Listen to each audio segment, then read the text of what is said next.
to share, analyze, and results about all the features of webinar on 6th World Congress on Cancer Science and Hematology.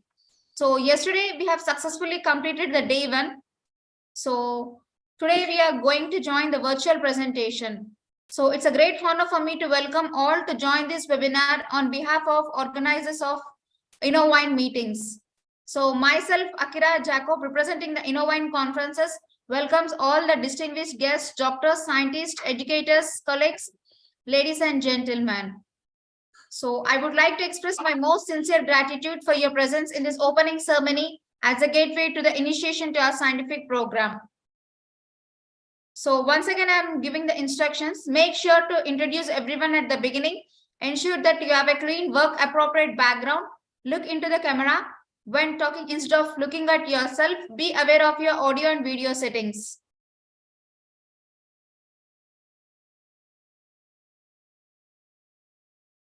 So may I request now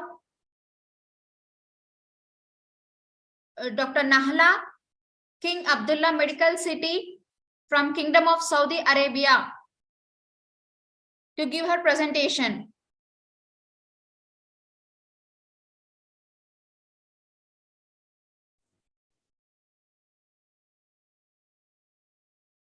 Or Dr. Anna Siskova, Academy of Sciences of Czech Republic.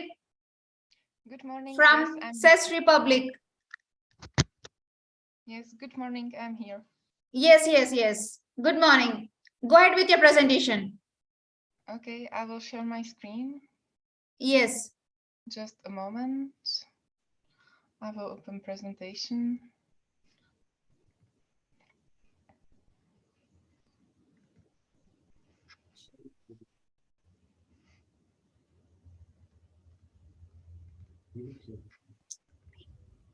So do you see the presentation? Yes. Okay. So I will start. Good morning. My name is Anna Shishkova, and I would like to present you a project where we are studying new potential biomarkers in precancerous stages of colorectal cancer. Firstly, I would like to introduce myself, where I am from. Czech Academy of Science covers more than 50 institutes among biology field, also natural science, mathematics, physics, astrology, also sociology, psychology, or history. One of the institutes is the Institute of Experimental Medicine, where are currently 11 departments, and I work at the Department of Molecular Biology of Cancer. In the same time, I'm also a PhD student of the first Faculty of Medicine of Charles University in Prague. Beside of our work, we are trying to propagate our research at public events like Festival of Science or Night of Scientists to get science closer to the people. And now I will talk about my topic for this conference. Colorectal cancer is the third most common cancer worldwide. The reason why we are already interested in the precancerous stages is that 50% of colorectal cancer patients are identified at the advanced stages, where the chances of 5-year survival is around 12%. Early identification in the first stages could raise this number up to 90%.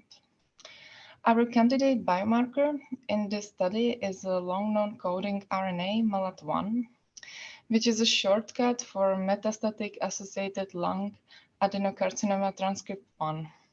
As the name says, is it associated with the metastatic adenocarcinomas and cell migration. We choose it because amplification of MALAT1 in the genome was shown in our pilot study on colorectal adenomas.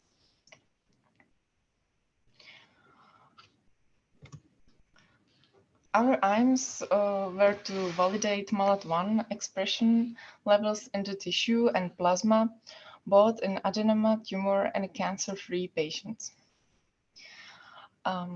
In the picture, you can see the classical model of tumor evaluation in the large bowl. Disrupted stem cells proliferate and differentiate from aberrant crypts and evolve into an early adenoma, and which accumulate and with the accumulation of the mutation in the daughter cells, progressing into late adenoma and subsequently to cancer. In this project, we are focused on the genetic background of the first step of the cancer development on the precancerous stages. In the discovery part, we compare the genome of 16 patients with adenomas and their healthy intestinal mucosa and found either partial or complete amplification on chromosome 11 in the region coding MALAT1 in 5 patients. We investigated the chromosomal instability by array comparative hybridization using fluorescently labeled probes of the testing and the reference DNA. In our case, we use adjacent intestinal tissue as a reference, which is a paired sample to the adenoma from the same patient. For our study, we select manufacturer-designed arrays that carried probes that were condensed in the regions of the genome which are cancer-associated. We used chemistry from the Agilent and labeling probes also from this company. In our project, we had in total 4 patients groups. The discovery group of 16 patients which, with the adenomas where the MALAT1 amplification was first detected labeled as a group A. Then group B, a validation group of patients also with adenomas where we had adenoma tissue and adjacent mucosa and plasma available. Group C included patients with colorectal cancer. And again, we had a tumor tissue and adjacent mucosa and plasma. And group D served as a control of individuals without adenomas or without tumors. And here we had only plasma available.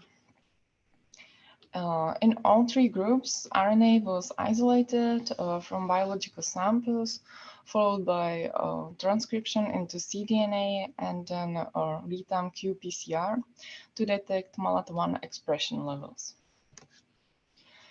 In the results for the group of patients with MALAT1 amplification, we see that the expression level of MALAT1 in the adenoma tissue was significantly higher than adjacent control mucosa, which support the theory that amplification increased the gene expression. When we look at the tissue validation groups for adenomas and tumors, we see that there is a significant difference in the case of adenomas as in the discovery group. For tumors, the difference is not same significant, but we see a similar trend.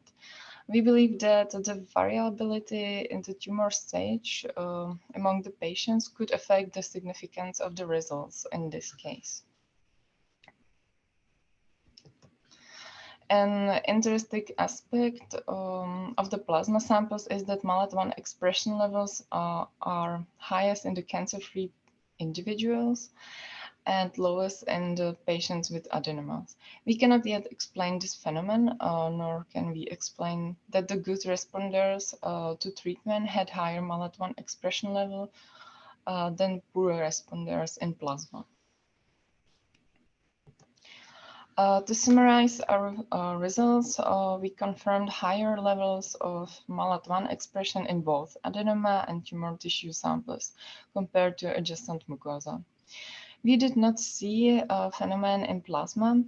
On the contrary, patients with higher MALAT1 levels even responded better to treatment.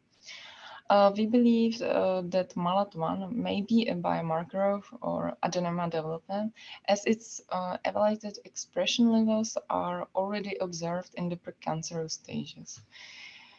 We are now comparing our data with public databases and looking for a similar correlation to confirm our data. And that's all from me. Thank you very much for your attention. It is honored to present on the other side of the world. and any questions are welcome. Thank you. Thank you. Thank you so much, ma'am. So if you have any queries, you can ask. Any questions or comments, you can text in the chat box.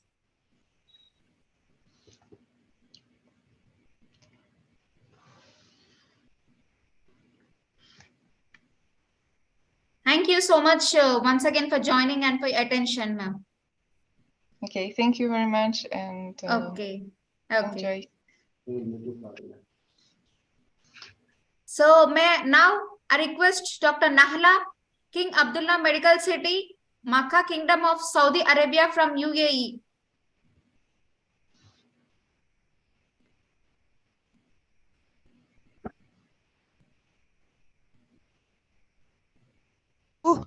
Good morning, everybody. Can you? Hello? Yes, yes. Good morning, everybody. You can hear me? Because Yes, I was yes. having some troubles in connection. Good morning, and thanks Please. for your invitation. I will share my screen now. Yes, please share your screen.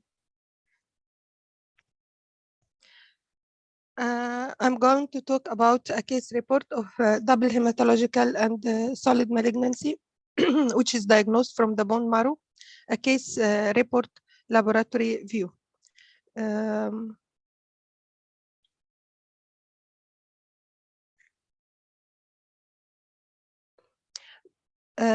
Double primary malignancy is divided into synchronous and metasynchronous, depending on the interval between tumor diagnosis. Synchronous malignancy denotes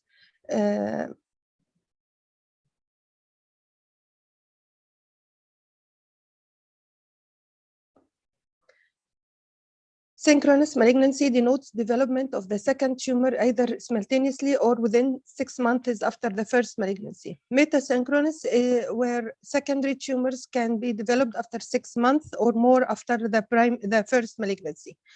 Metasynchronous cancers are not rare, but it is expected as a side effect of the primary cancer treatment modalities, or chemotherapy or radiotherapy. On the other hand, it is rare to find a synchronous dual malignancy at first presentation, and it is even rare to detect synchronous solid tumors with a hematological malignancy.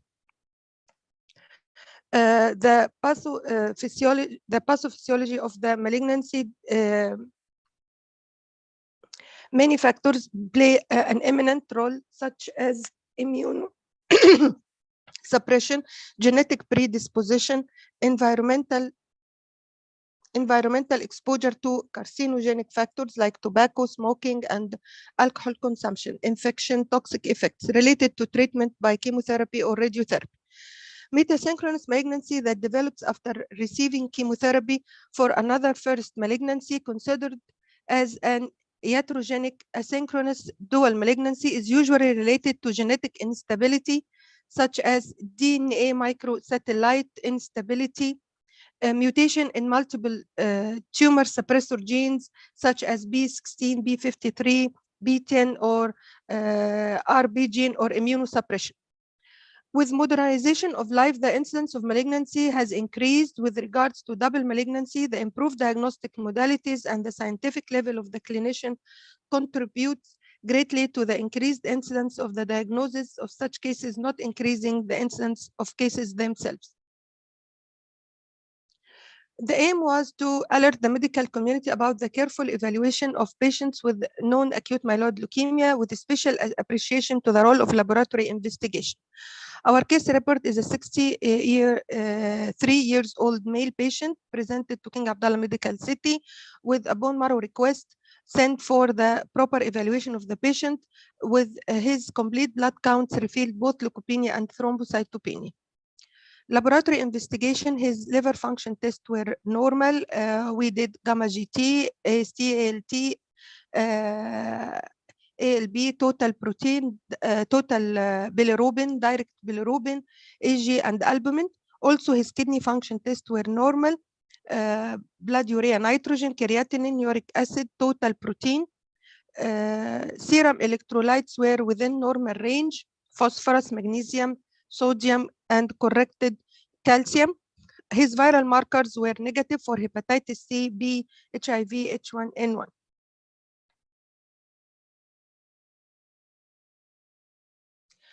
For hematological investigation, his complete blood count, peripheral blood cells were examined with an hematology analyzer. Peripheral blood smear showed normochromic anemia and mild rouleau formation.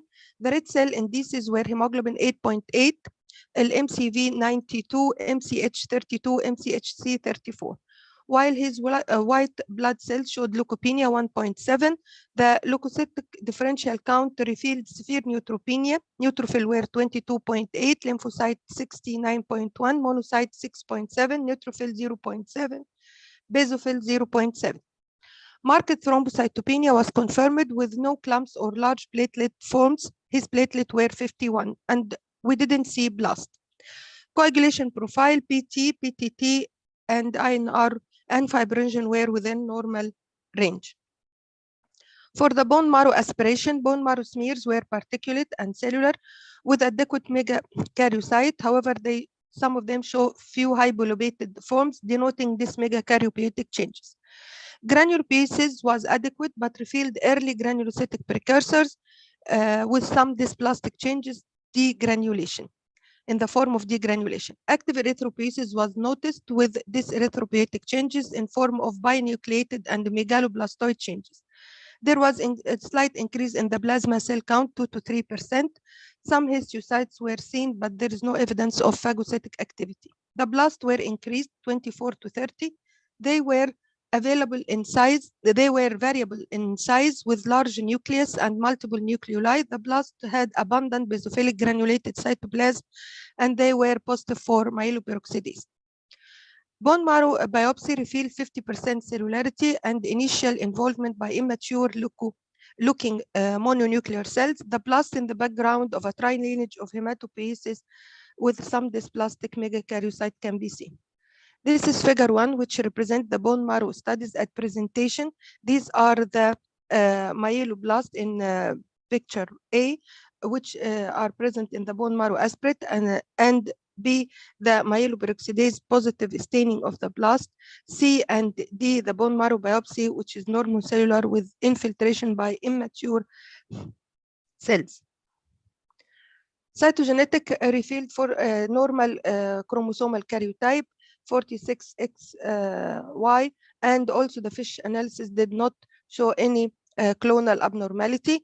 Molecular studies revealed negative FLT3, NBM, PCR, ABL, and BML RARA. Flow cytometry using comprehensive panel of monoclonal antibodies. The blast cells were DEM CD45, and they expressed myeloid markers, MBO, CD13, 33, 15, stem cell markers, 34, CD117, and non-specific markers, HLA-DR, and in addition to CD9, CD38, and CD58. While they were negative to CD11C, CD14, CD16, CD36, CD64, CD66, CD41, B and T markers, and in addition to TDT.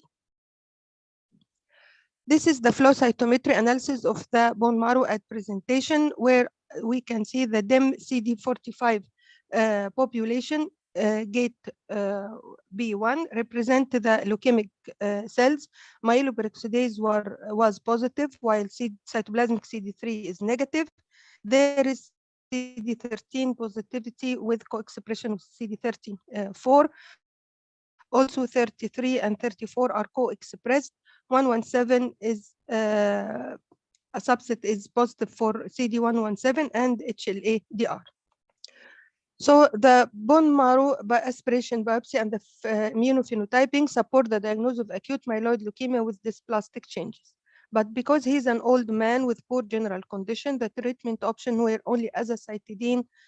He did not receive AML chemotherapy. The patient was followed up, and his investigation were within accepted range for the condition. But 1 year later, the serum ferritin level was very high, 2,382, and the prolactin also was elevated. On the next follow-up sample, the cytopenia became obvious, and he necessitates another bone marrow study with again elevated higher level of ferritin and CEA and 19 CA 19.9. And in contrast to the peripheral blood examination at presentation, here in this visit, his myeloblast appeared in the peripheral blood. And this is the follow-up visit, peripheral blood, in which myeloblasts are seen in the peripheral blood. He did bone marrow, and his touch imprint revealed the presence of sheets of malignant non-hematopoietic cells that were obvious also in the bone marrow biopsy. These are the non-hematopoietic malignant cells in the bone marrow in the touch imprint and the in bone marrow biopsy. We did immunohistochemistry studies on this bone marrow biopsy, which revealed negative reaction for 40. These abnormal cells are negative for CD45, CD34, BSA, anti-interleukin 7 receptor, while they were positive for cytokeratin 7, pan-cytokeratin, and thyroid transcription factor. The expression of thyroid transcription factor is linked to adenocarcinoma of the lung or the thyroid gland. However, adenocarcinoma of the thyroid rarely metastasizes to the bone marrow. Additionally, the co-expression of TTF together with cytokeratin 7 support the diagnosis of bone marrow secondaries due to lung adenocarcinoma. The patient received palliative therapy, and he died 2 months later. The criteria used for the diagnosis of multiple primary cancer were first given by Warren and Gates in 1932, which stated that each of the tumors must be a malignancy confirmed by histology, and each must be geographically separate and distinct. Probability of one being the metastasis of the other must be excluded. These criteria are entirely applied to this case, where the AML is proved by morphology, immunohistochemistry, and flow cytometry analysis, and the non-hematological malignancy is proved by being negative for CD45, positive for thyroid transcription factor, pan-cytokeratin, and cytokeratin 7. Accordingly to the duration between the diagnosis of first and the second malignancy, it is a case of metasynchronous second malignancy, and it could be explained by the presence of a predisposing factor for the development of the first malignancy that make the patient a candidate to a second de novo malignancy. It is well known that metasynchronous malignancy occurs as a side effect of exposure to chemotherapy.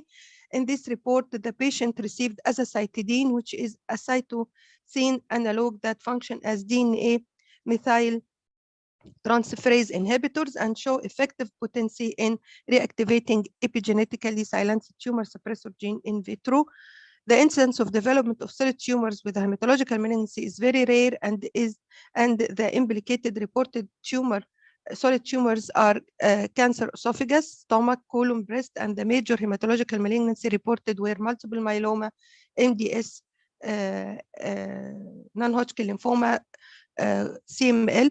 Herein we report a case of initial AML followed by adenocarcinoma of the lung. According to a retrospective study published in 2014, lung cancer was the most common solid malignancy developed in patients with hematological malignancy.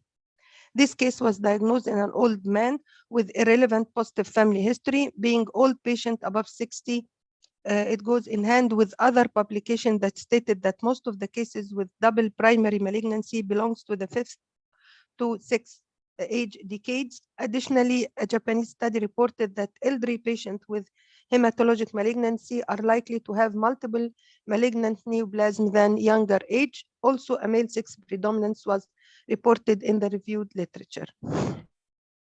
In the current report, 10 months after the initial diagnosis of the patient, serum ferritin starts to elevate and continue to show a higher value till the diagnosis of the second malignancy. It is accepted that ferritin is an acute phase reactant and is non-specifically elevated in a variety of inflammatory states, infection, malignancy, autoimmune. But our data should attract the attention towards the presence of a clinical event.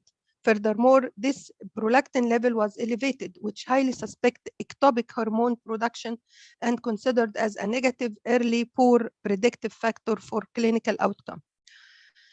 Additionally, elevated levels of tumor marker CA19-9 and CEA were suspicious for a second solid malignancy, irrespective of its type, although it is uncommon, but serum levels of 19-9 are increasing in lung tumors, specifically adenocarcinoma. So we conclude that after recent diagnostic and staging modalities, as well as progress in the management of common cancer, the possibility of existence of a second primary malignancy should always be considered whenever a novel laboratory finding emerges that could be useful for the early detection of associated tumors, preferably before clinical manifestation occurrence, generally through regular follow-up with proper result interpretation could detect most of the metasynchronous solid metasynchronous secondary secondary or primary malignancy at an early stage. Thank you very much. Thank you so much, ma'am, Dr. Nahala. Thank you. So is there any questions to ask? And thanks for your invitation. Yes, yes, thank you. Thank you so much.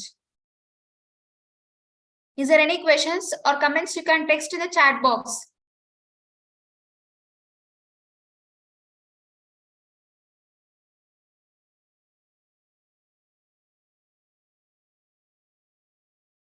So thank you once again. Thank you so much for joining and for attention.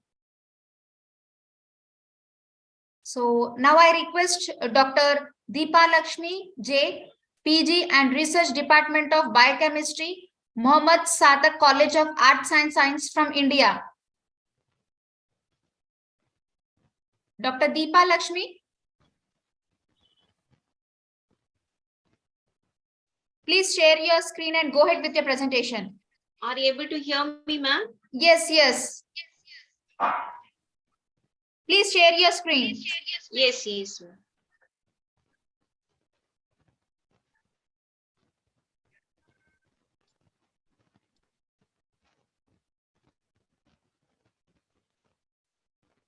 You are able to view my screen? Yes. Go ahead with your presentation. Yes, ma'am. Okay. So my topic is about evaluation of antioxidant and anti-cancer activity of the leaf extract of Nyctanthus arborescens. So here, nature has provided as a complete storehouse of knowledge of the drugs. Herbal drugs constitute the major part of in all traditional medicines. From our ancient times, mankind has exploited the nature for all kind of useful production and enjoyed the colors, flowers, that is flavor, fragrance of flowers, food, etc. And even the oldest book in the library of man supplies a curious information on the subject. And this is the only possible due to the presence of compounds that is commonly called phytoconstituents. These phytochemicals are the promising pharmacological activities are widely distributed in the medicinal plants.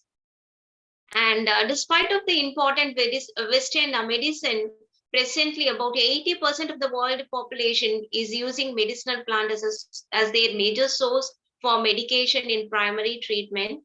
One of the most useful plant in India, extensively used in the Ayurvedic medicine for the treatment of various diseases, is Nyctanthus arborescens.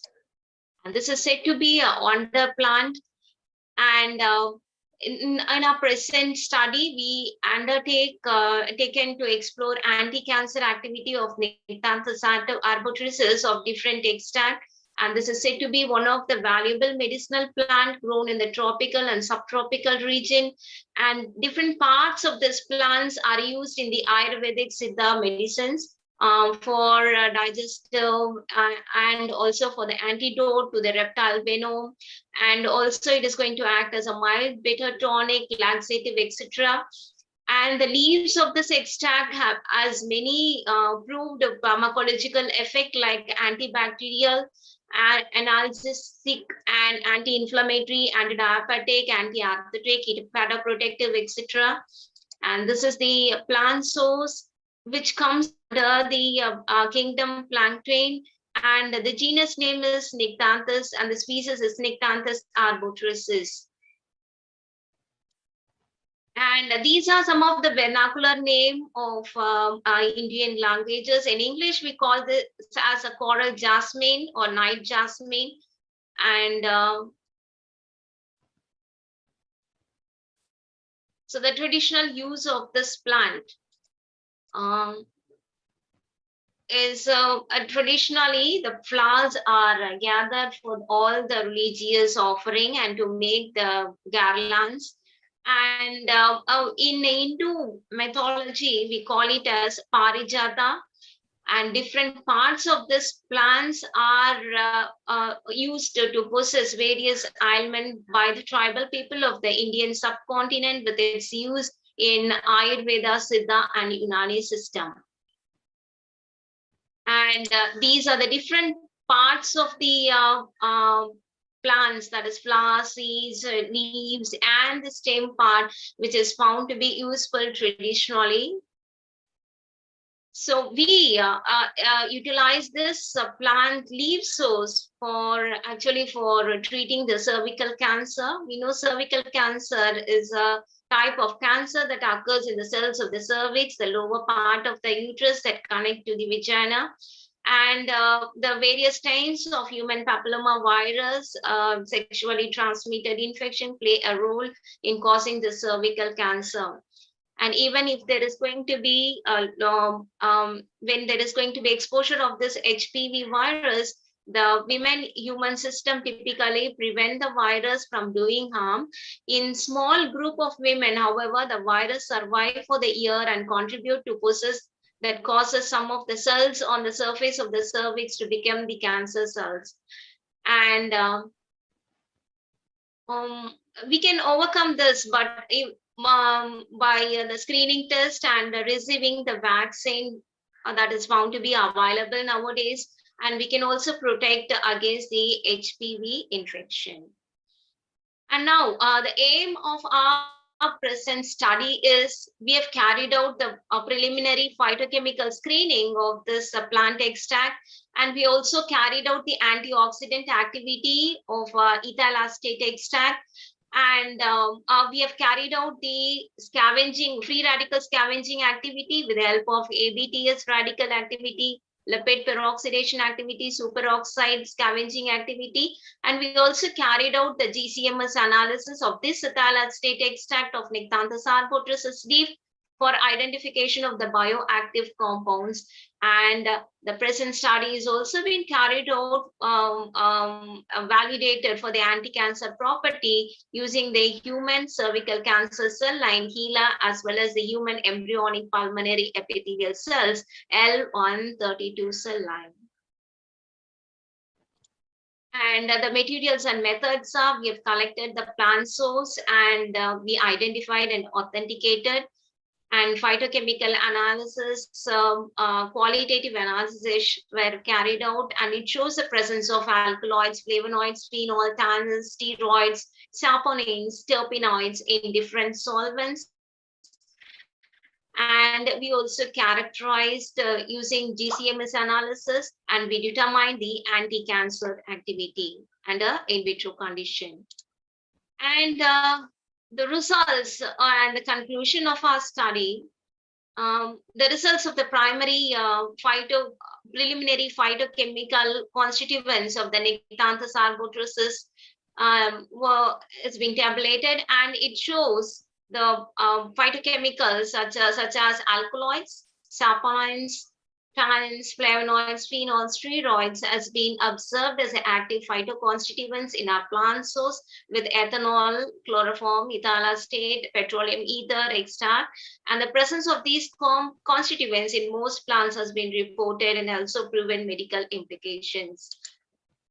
And flavonoids is said to be having antibacterial, anti-inflammatory, anti-allergic, and antiviral activity. Alkaloids is used in medication and recreational drug. Saponins It used to show hypercholesterolemia and tumor inhibiting activity in the experimental animals. Tannins and phenols, which together constitute the polyphenolic group that is known to have the antioxidant, anti-cancer, anti-inflammatory, and antimicrobial activity. And terpenoids in the hydroalkalic extract as well as in ethyl acetate fractions are proven to protect the activity against arthritis. And these are the various tests we have carried out with the extract. Of all the extract, ethyl acetate extract has shown abundant activity with the alkaloids, flavonoids, phenols, saponins, steroids, tannins, and terpenoids. So further, we worked out with ethyl acetate extract, and we have done identification of the bioactive compounds with the GCMS analysis. And the study shows nearly 14 components has been identified using this GCMS analysis. So these are the 14 components, and this is a peak where which we have got. And later we have carried out the free radical scavenging activity with ABTS assay of the ethyl acetate extract. And we have given the different concentration, and as the concentration increases, the radical scavenging activity is also increases. And so we compared with that of the standard. We have taken ascorbic acid as a standard, and that proves there is, as the concentration increases, the plant extract concentration increases, the inhibition of the ABTS activity also increases.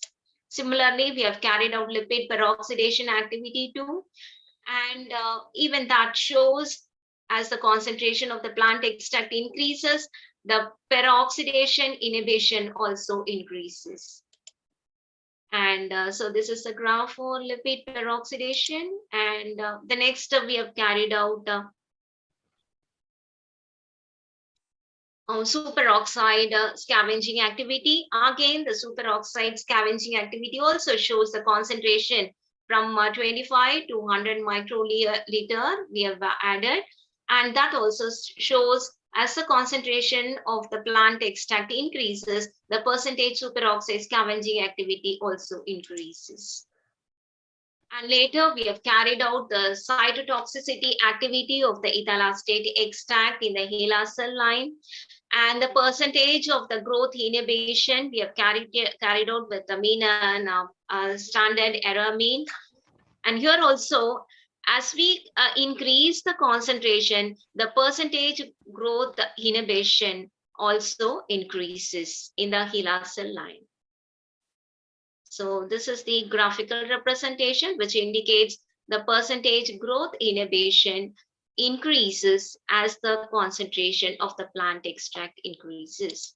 Similarly, we also found percentage growth inhibitory effect in the L132 cell line using the different concentration by MTTSA.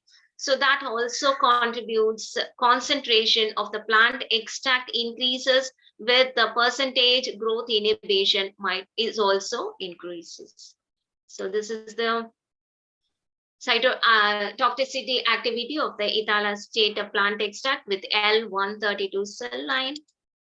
And this is the microscopic examination of the plant cell with the different plant extract with the different concentration.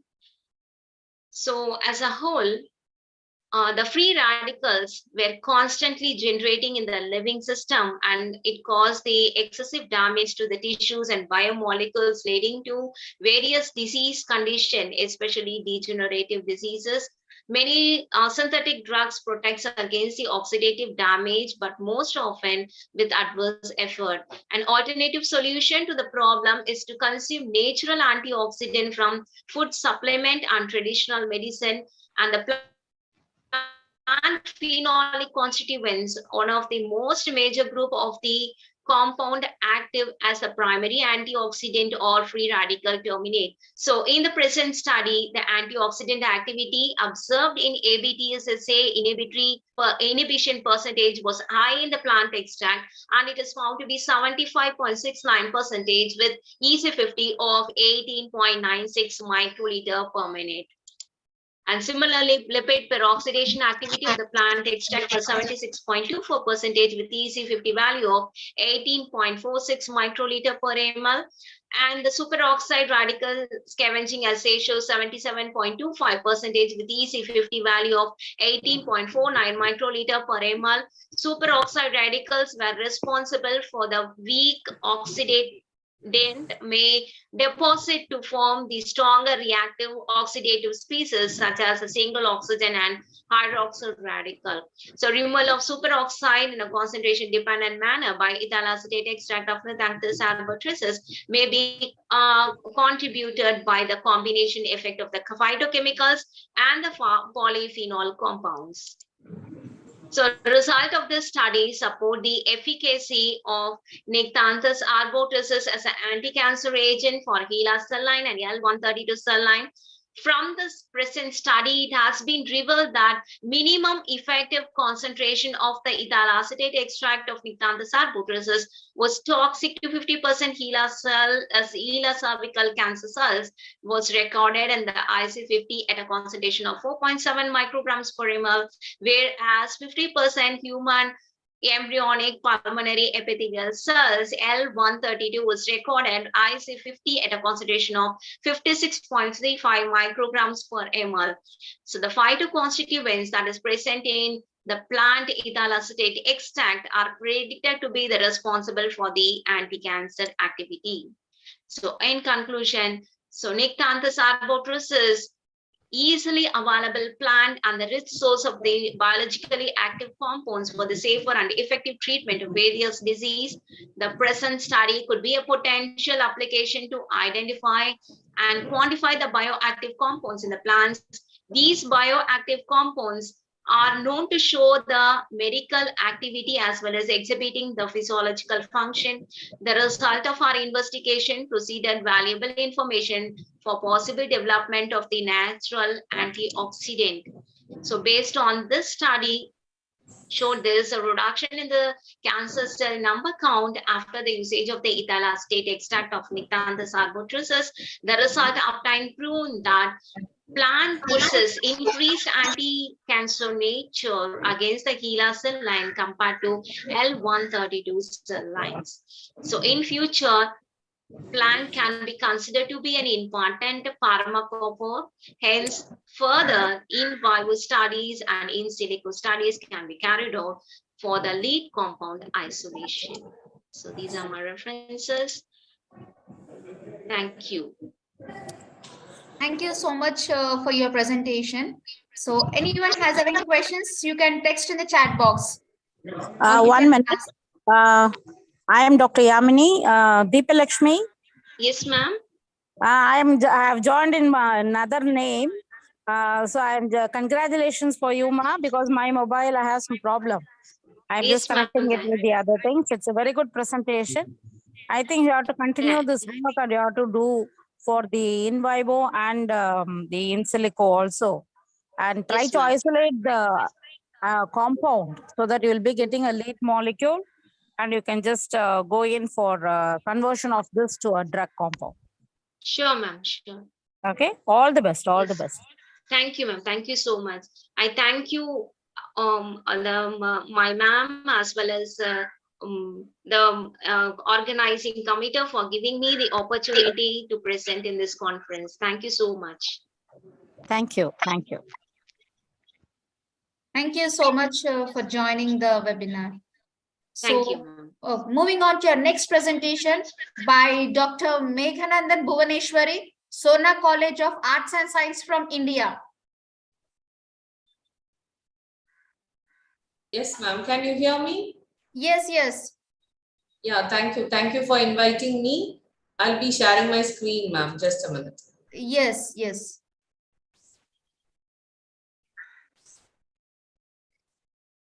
Can you able to see this? Yes, your screen is visible.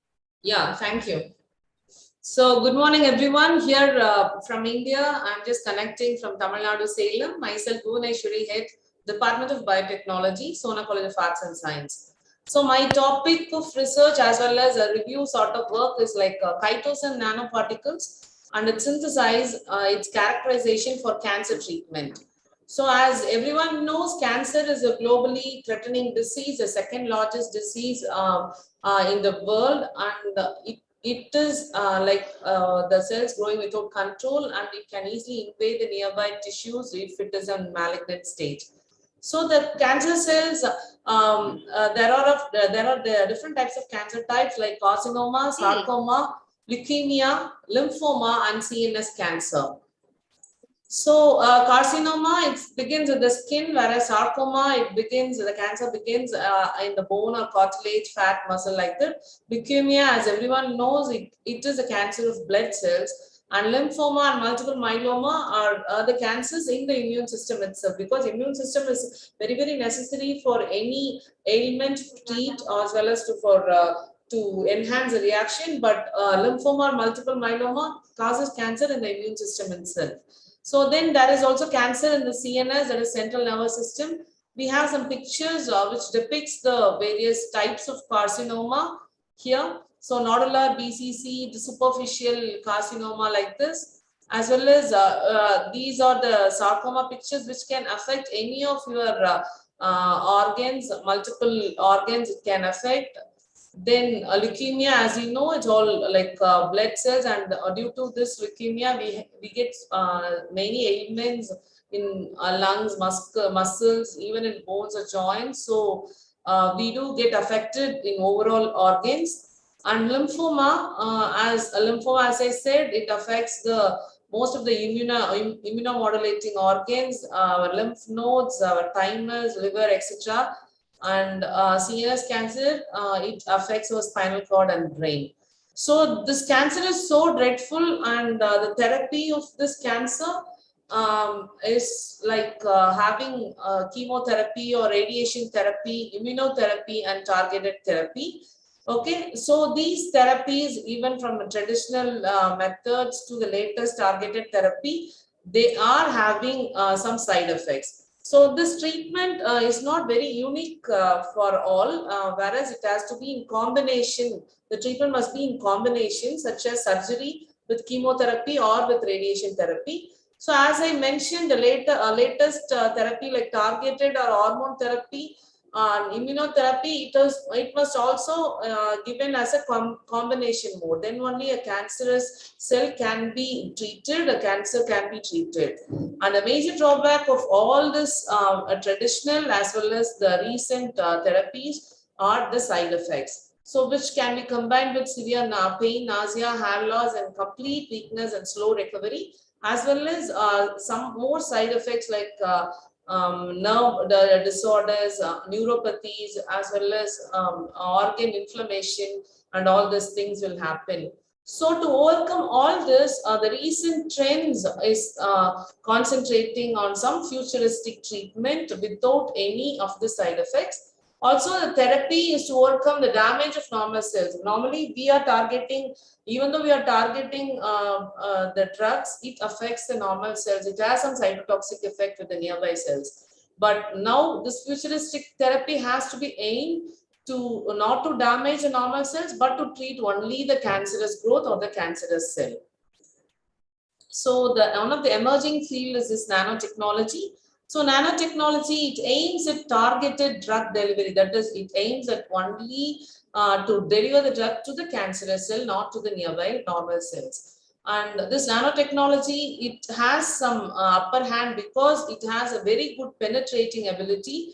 It can easily penetrate deep inside the cell. It has biocompatibility because our body can easily take up these nanoparticles. And it is bioavailability is also a main concern because for the most of the traditional medicine, the availability will be lost in 1 or 2 days, whereas this is there and it is available for those cancerous cells.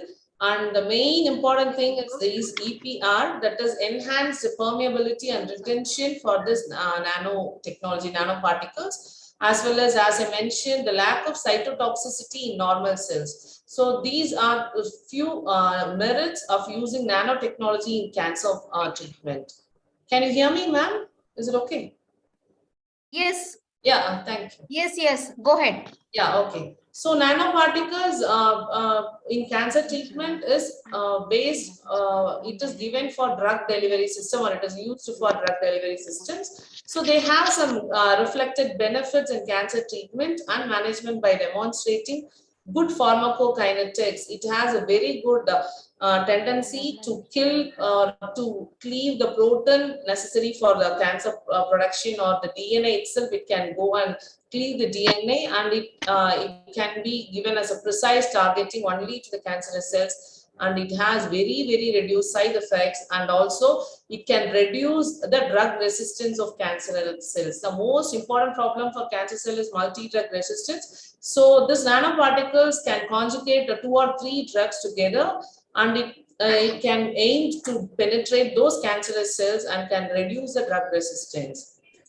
So nanotechnology in cancer treatment, this picture has been taken from Sri Lakshmi Gavas et al. Thanks for her paper. So this nanotechnology in cancer treatment, like you synthesize the nanoparticles and you target this nanoparticles to whatever the cell you need, as well as many types of nanoparticles can be produced from carbon tubes or liposomes or biopolymers. Like that, you can conjugate the drugs to these nanoparticles, and they can be targeted along with immune cells, that is immuno nanoparticle therapy that can be done. And then it can go and deactivate the proteins which can enhance the cancerous growth, or it can cleave the DNA, and it can have a cytotoxic effect only to the cancer cell. So even it can be activating the that is CRISPR-Cas9 caspase enzyme, and also can cleave the DNA or RNA, whatever for necessary for the treatment. But still it has some challenges. It is in experimental level, and it is in the cell line study or in animal studies, and we have to target for the human cells as a clinical trial. And some of the FDA approved drugs are being given, Doxil, Eligard, and all this. These can be easily combined with the nanoparticles so that they can be targeted towards the cancerous cell. So synthesis of nanoparticles, it can be done either by destructive method, because we can have a bulk material which can be cleaved into fragments and then can be sized into nanoparticles from 1 to 100 nanometer. This can be done. Otherwise, sometimes bottom-up synthesis, that is a constructive manner in which atoms can be just clustered together, and these clusters can be converted to nanoparticles. So either in constructive way or a destructive way, nanoparticles can be synthesized.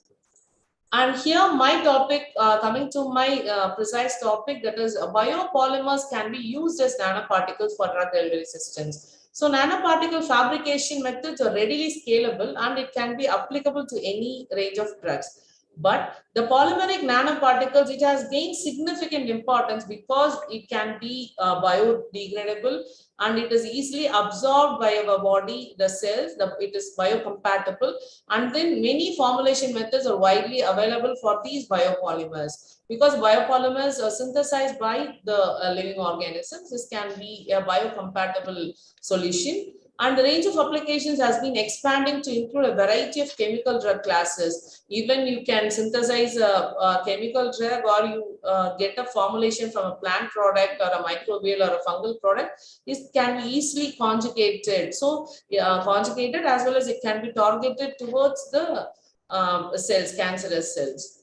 So here chitin, that is chitin is converted to chitosan, and this is the most advantageous nanoparticle, biopolymeric nanoparticle. So chitin, as we all know, it has been synthesized by the insects and seashells present in it, and it is a natural polysaccharide composed of beta-1,4 linked N-acetylglucosamine.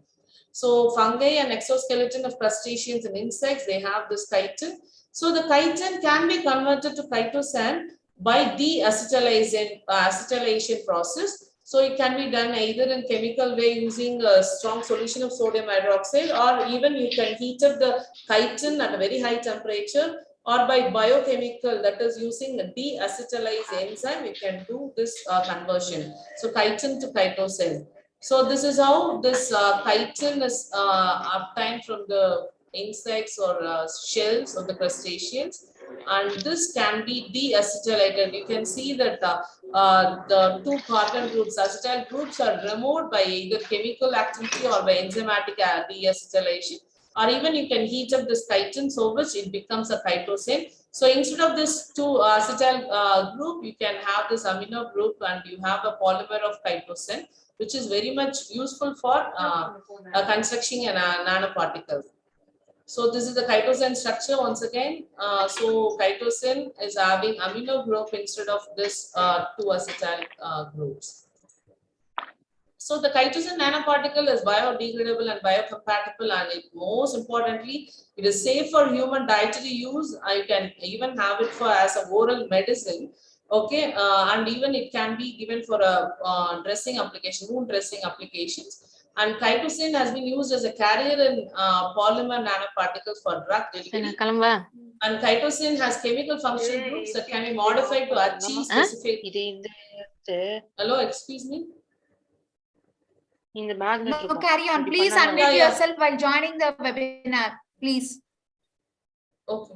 Go ahead with your presentation, ma'am. Yeah, yes, ma'am. Chitosan has chemical functional groups that can modify or achieve specific goals, making it a polymer with a tremendous range of potential applications. So chitosan nanoparticles or its derivatives typically possess a positive surface charge and mucoadhesive properties. So it can easily go and adhere to a mucous lining, and it can easily pass through our organs, so that it can be targeted towards our cancerous cell in a very good manner.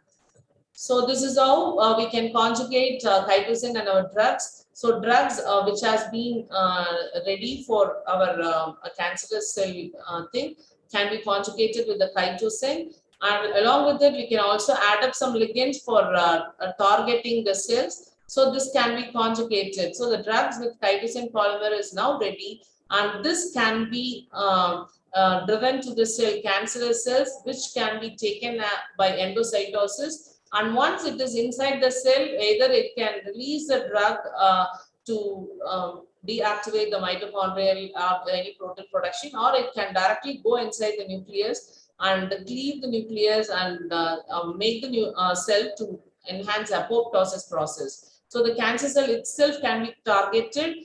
So here oxaliplatin, a drug, has been shown which can be conjugated with the chitosan polymatrix. And these together can be entering into the cytoplasm of the cell by endocytosis. So it enhances the denaturation of proteins, or it enhances the cleavage of DNA, or it activates apoptosis, so which the cancerous cell alone can undergo the damage. So this is one way. And another way in which the chitosan conjugated with drug using pH sensitive linker. That means when it is conjugated, the drug will be in an inactive form. Once this chitosan nanoparticles are targeted to the cells, it enhances, that is, it is taken by the cell by endocytosis. And the endosome inside, that is endocytosis process, have produced endosome with the conjugated chitosan.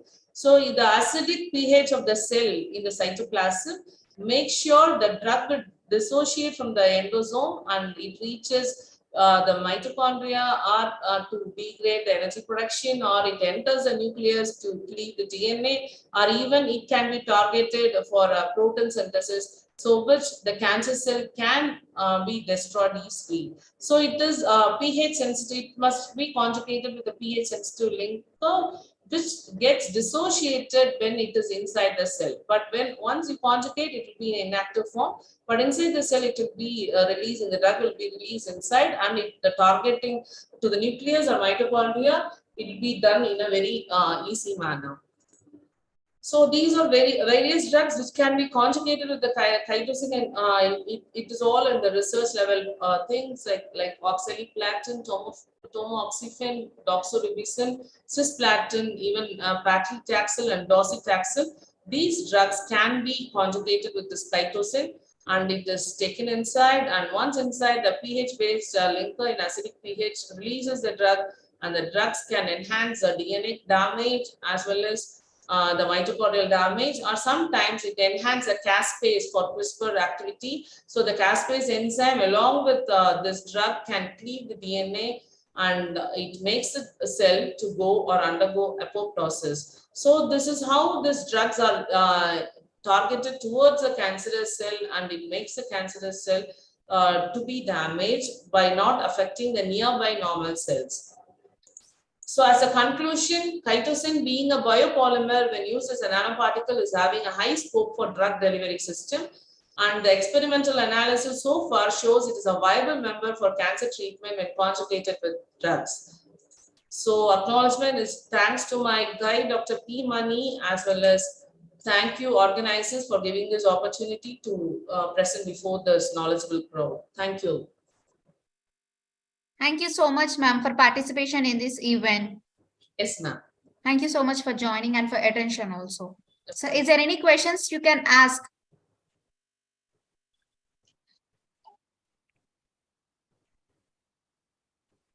So anyone is having any questions, you can text in the chat box. Yeah.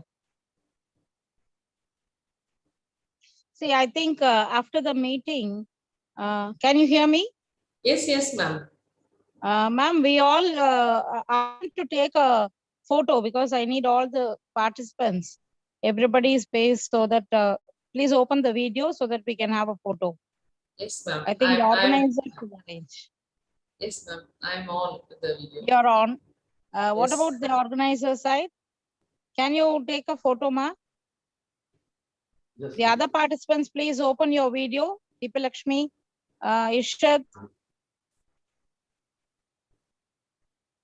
Afreen, Amira, please open your video. At least we can have a photo with the people here. Dr. Nahla? Dr. Nahla, are you there? Dr. Annie?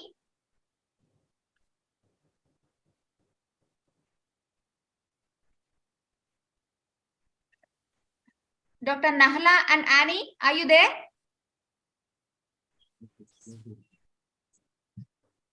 Afreen, Amira, please open your video.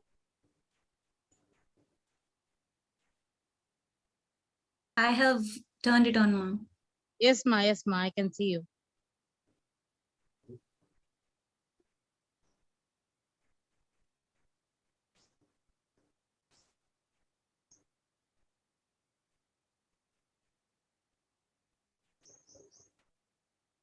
I think 15 participants are present.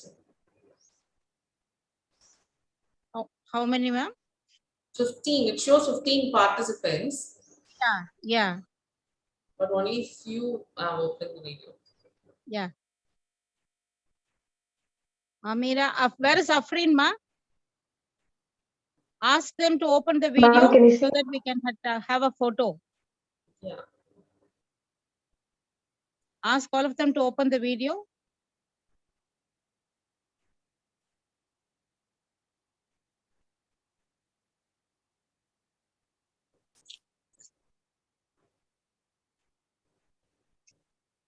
Okay, I think the organizer, for those who are available, you can just click a photo.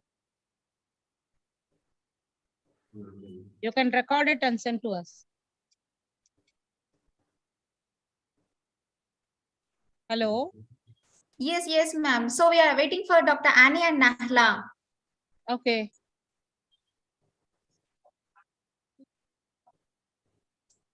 Dr. Annie, are you available?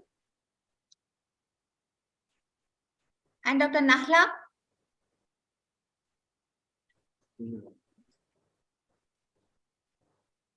Now, where is Amira and Moideen, ma? They are there, Afreen? Moideen and... Okay, I'm not able to see. Okay, if they are Okay, fine. opened up their video, fine. Yes. So please be online, man. Just we'll wait a click for it. Okay.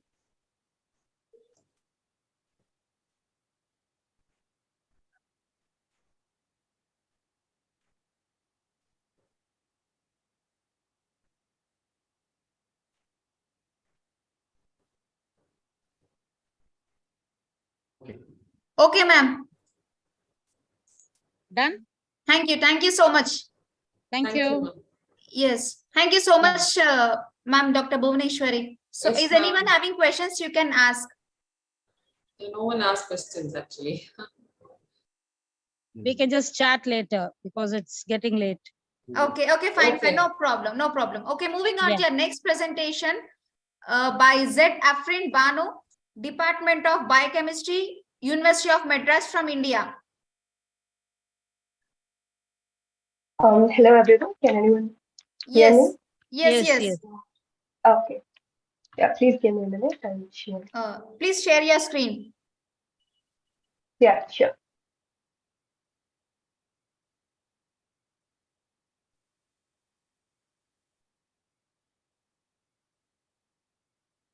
So I hope it's visible. Yes, Yeah, it's visible. Okay, so hello everyone, this is Afrin Banu. I'm a first year student who's doing postgraduate in medical biochemistry from the University of Madras, that's in Parameli campus. And first of all, I'd like to thank Dr. S. Yaminima. She has helped us a lot for participating in this. Okay, so the title for this presentation would be Role of P53 linked with formulated drugs in the breast cancer treatment. So here I'll be focusing more on the formulated drugs that can have so much efficacy in the breast cancer treatment. So first of all, be a little louder. Yes, ma'am. Okay, so am I loud enough now? Yeah.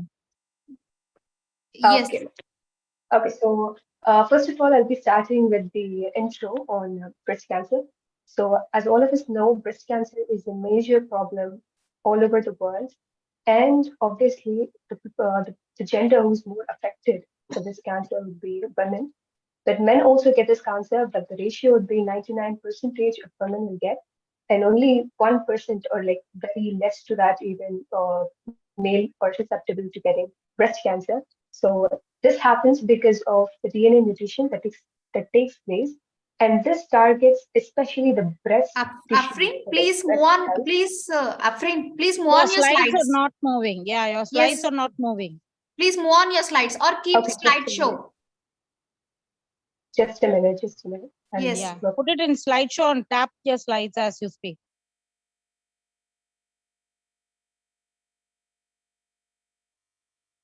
So, is it visible now? The next slide? No. 1 minute.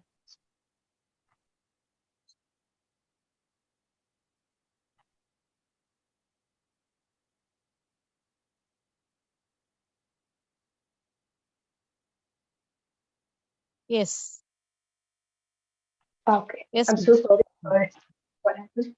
Okay, so basically, breast cancer, where the breast cells or the breast tissues would grow out of control.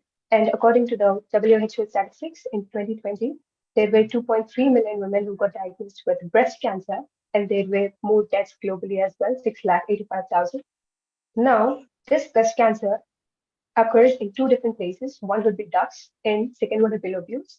Lobules is where the milk is secreted or produced, whereas ducts are responsible for the carrying of milk to the nipples of the breast.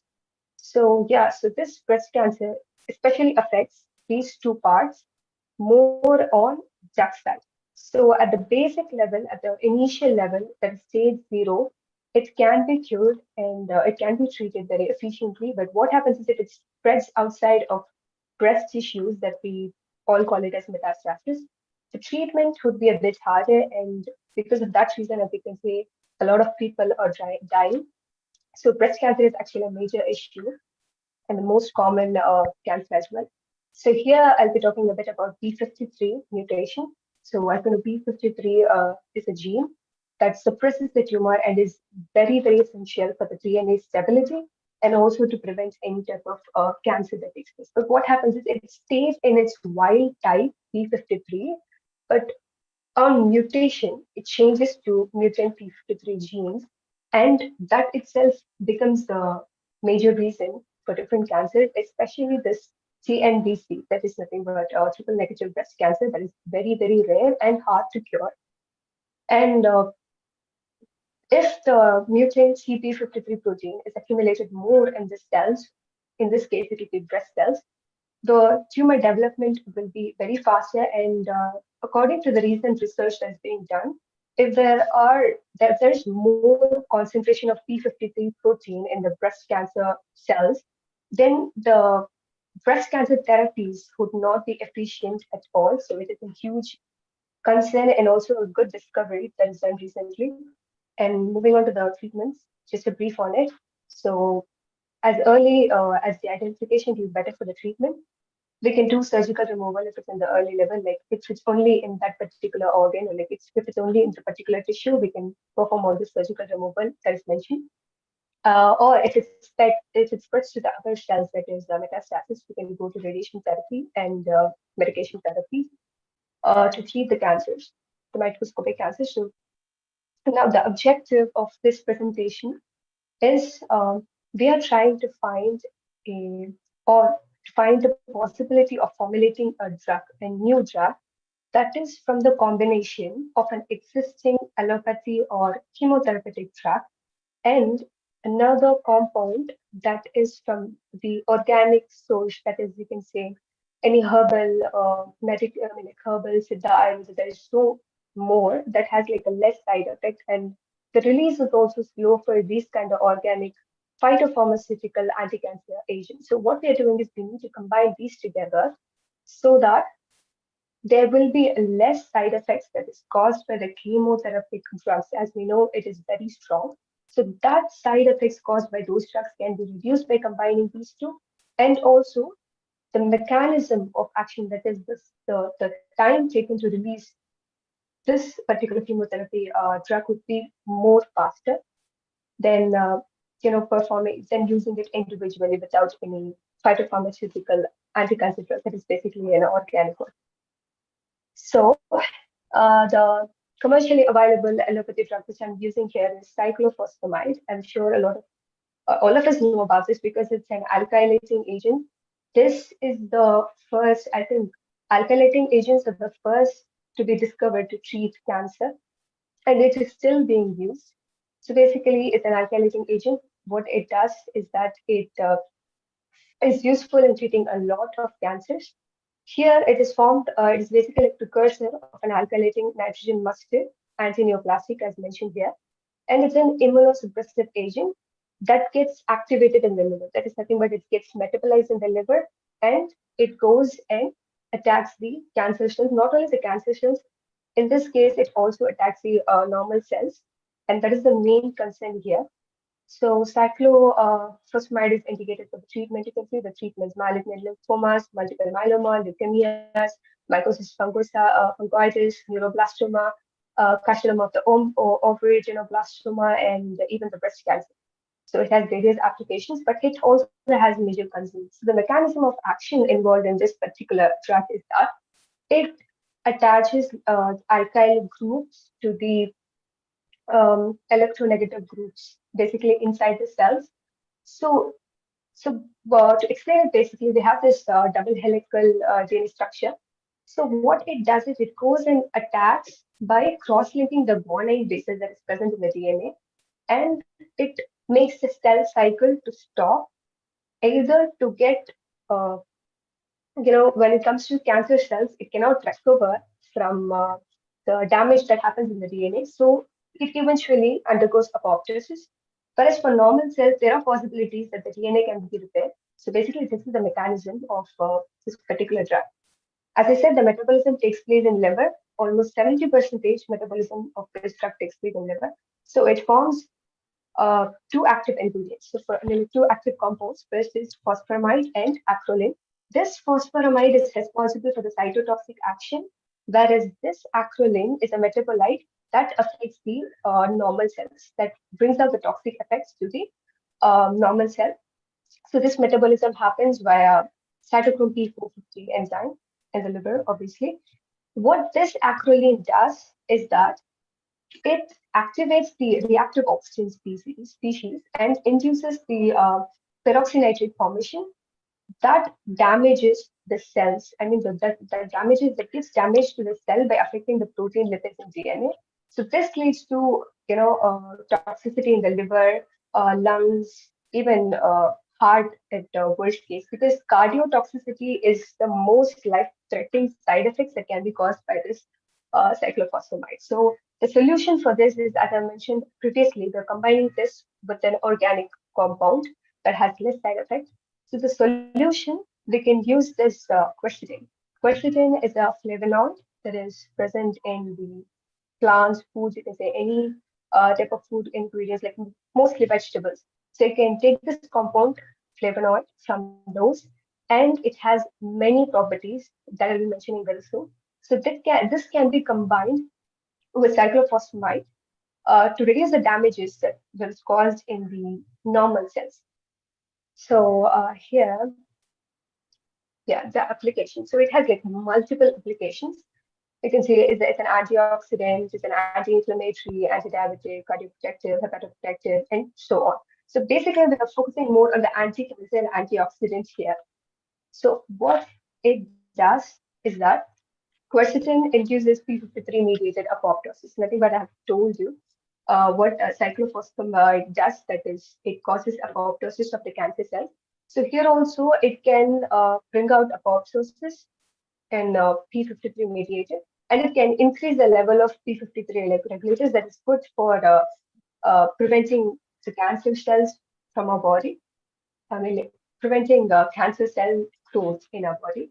So the recent researches that is performed on quercetin, they found out that it inhibits signal transduction, and obviously this is the main thing, apoptosis, and suppressing proliferation, invasion, metastasis of tumor cells. It leaves out the normal cells. It focuses only on the cancer cells. So the metabolism of this takes place in intestine and liver. The only limitation of this quercetin is that the metabolism or the absorption of this particular compound in the intestine is a bit poor. So that can be considered as a limitation, but still it is effective in its role. And then we have quercetin and its metabolites affect each stage of carcinogenesis by multiple signal transduction pathways, as I said before. And we'll go to the comparison of these two a little bit. So the dosage, cyclophosphamide is given via IV mostly in the dosage of 600 milligram per meter square. So this depends on the person's or the patient's body surface mass. So anything will be given. It depends on the body surface mass of the patient and also the level of treatment they need or the level of dosage they need.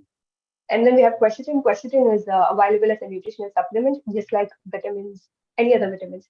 So the typical dose for this is 500 to 1000 mg daily. And then we have the side effects. So these are cyclophosphamide, as I said, these are like so many side effects. The main thing would be alopecia, that is common in a lot of chemotherapy drugs.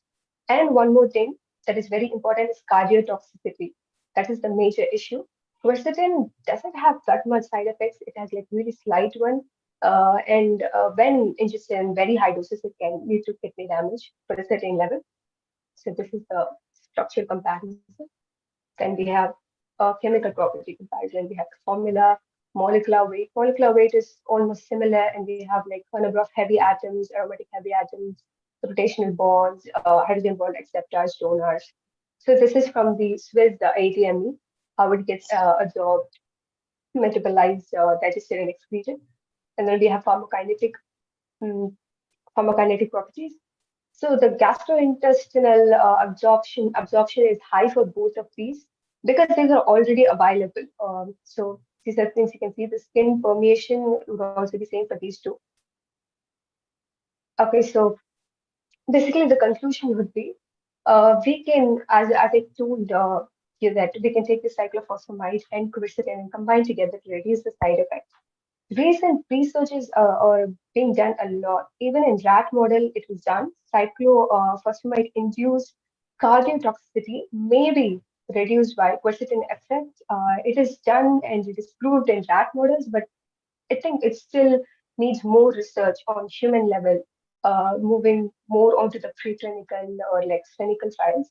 So if we combine these two, it is possible that we can reduce the cardiotoxicity, especially or any of the side effects, because of its antioxidant property as well. So and also these two are already available in the market.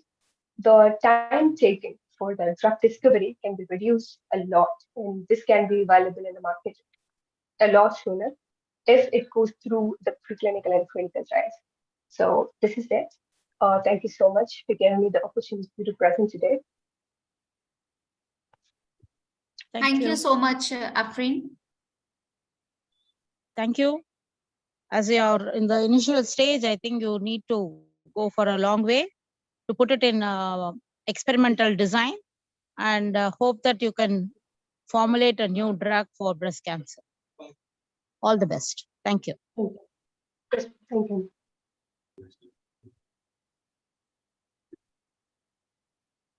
So moving on to our next presentation, Amira Farhin, M, Department of Medical Biochemistry, University of Madras from India.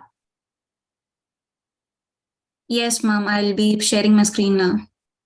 Okay.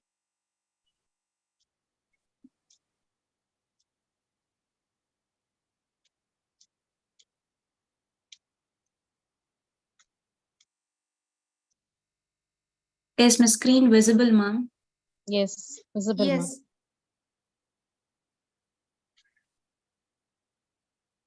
So good morning, everyone.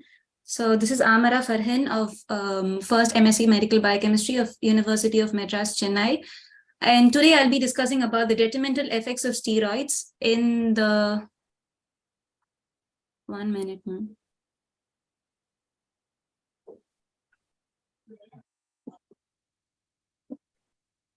The detrimental effects of steroids in the action of immunotherapy drugs for treating the patients with glioblastoma.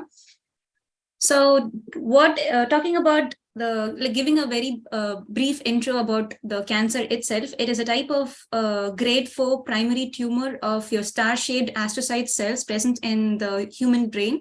And it's very common form of cancer in case of adults, accounting for 35 to 40% of malignant brain tumors. So in today's presentation, I'll be addressing the problem where your high dosage steroid utility will decrease my efficacy of immunotherapy in glioblastoma, and I'll be strategizing how to unravel, understand them in order to understand the mechanism of steroids and immunotherapy in treating the in patients with glioblastoma. And I'll be giving out a solution where we can replace high-dose steroid usage with the help of phytotherapy. So to kick off my presentation and talking about immunotherapy for glioblastoma, immunotherapy is nothing but it's a type of therapy which uses one's immune system, one's own immune system to recognize and destroy the tumor cells itself. So usually at the initial phase, your immune system, they locate your cancer cells and they'll try to root it out or kill the cancer cells. So this phase is what we call as elimination phase. And as your tumor cells progresses along with the matching to the workload of your immune cells, that phase is what we call as equilibrium phase. And these tumor cells, they adopt various mechanisms so that they can camouflage themselves, so that they can cloak themselves and try to bypass the action of my immune cells. So this phase is what we call as escape phase. And this is how cancer cells escape or bypass the effect or the action of my immune cells. So the cancer cells, they do develop a lot of ways to inactivate my immune cells, and two such important pathways are my cytotoxic T lymphocyte associated antigen 4 pathway, CTLA4, where the receptor CD80-86 receptor of the cancer cells go and bind to the CTLA4 receptor of my T cell. And upon binding, they send an off signal and lead to the suppression of my T cell activity.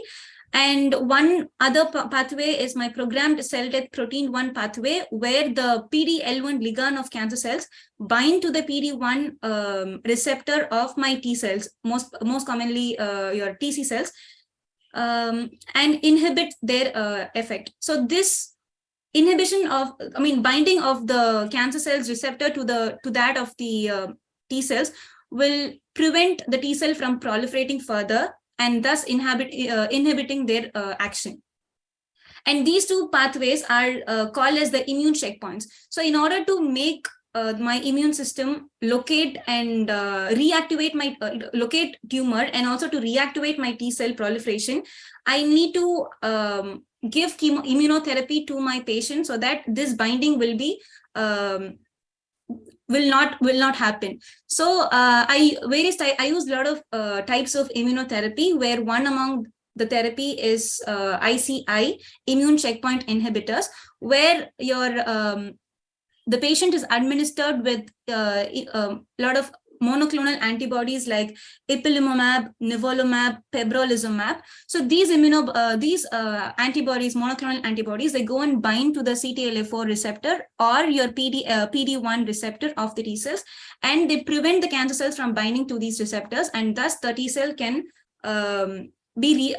can now get activated, and they can now locate the tumor cells efficiently, and they can now kill them and root out the cancer from the patient. And one other therapy is chimeric antigen receptor therapy of T cells, where your T cells are isolated from your patient's blood, and they are made to possess a special type of receptor outside the patient's blood, that is in vitro. And then once the T cells have the ability to possess these receptors, they are re-injected back to the patient's bloodstream, and inside the body, they can easily locate the cancer cells and they can kill them. And one other very important type of immunotherapy is my dendritic vaccines. Nowadays, DC Vax-L is the most commonly used DC vaccines, which is in use recently.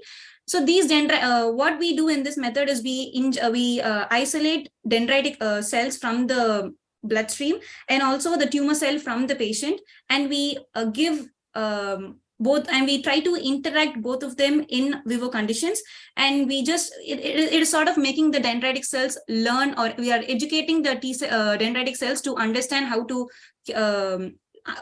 identify the specific glioma. And once we educate them, we are going to re-inject these dendritic cells back to the patient so that they can go inside the body and educate other immature leukocytes. So this is how immunotherapy works for the treatment of glioblastoma. And talking about cerebral edema, we know that cancer usually it leads to inflammation, like it leads to swelling and all that. We use steroids to bring down the cerebral edema. Edema is nothing but the accumulation of fluid in intra or extracellular spaces, which increases your intracranial pressure and ultimately causing death. Most commonly vasogenic edema. There are two types of edema, cytotoxic and vasogenic, and most commonly in brain tumors especially, we see vasogenic edema more frequently. Cytotoxic edema, it occurs due to the failure in cellular metabolism. So your sodium-potassium pump will fail to function properly. So this will retain the sodium ions inside your astrocytes and causes swelling. And vasogenic edema, which is seen in brain tumors, it is due to the disruption or the increased permeability of my blood-brain barrier. We know how important blood-brain barrier is, and this disruption leads to the outflow of the body fluid and serum proteins, and this causes swelling. Angiogenesis is nothing but a formation of new vessels from pre-existing blood vessels. So what happens is under hypoxic conditions, my glioma cells will start producing vascular endothelial growth factors, VEGF, and also angiopoietins. So these go and attach to my blood vessels, and they'll cause the disruption of my blood-brain barrier. And during a tumor condition, angiogenesis will lead to the formation of a haphazard or disorganized blood vessels. So it will lead to the increase in the cerebral edema. It can also be noted that angiopoietin 2 and VEGF, they disrupt the blood-brain barrier, and angiopoietin 1, it sort of protects the blood-brain barrier.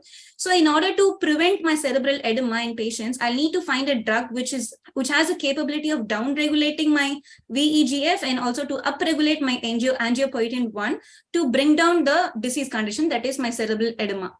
So most commonly used drug in case of cerebral to reduce brain swelling is my dexamethasone, which is nothing but a glucocorticoid. It's a steroid, And it has two important properties, which is anti-inflammatory and it is also immunosuppressive. Anti-inflammatory property of dexamethasone can be understood by this mechanism.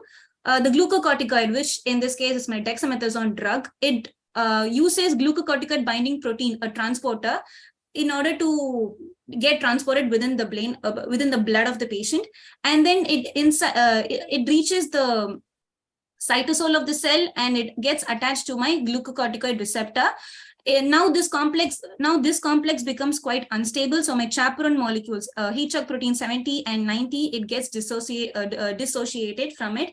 And the drug, along with its receptor, enters the nucleus of the cell, where they go and activate the glucocorticoid response element. So this binding is going to trigger my genetic expression. That is, it is going to enhance my gene transcription of a protein called lipocortin, and it is going to suppress my gene transcription for cyclooxygenases.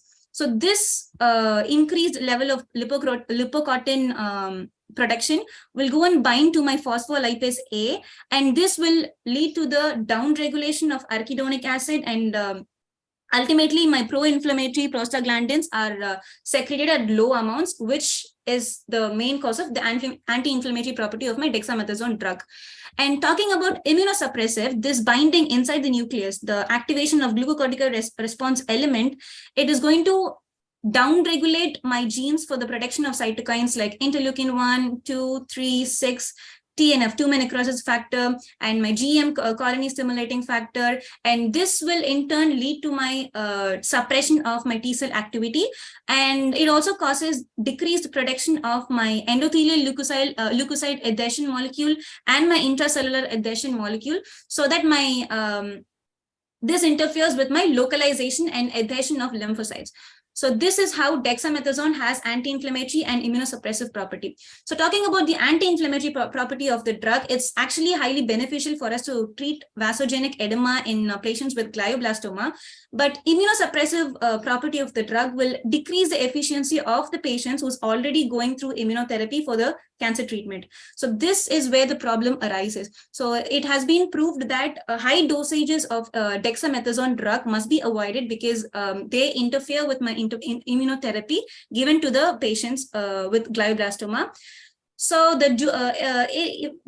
in case of if the corticosteroid is required, the usage should be very judicially controlled, and a lowest dosage of dexamethasone should be administered to patient for a very shorter period of time.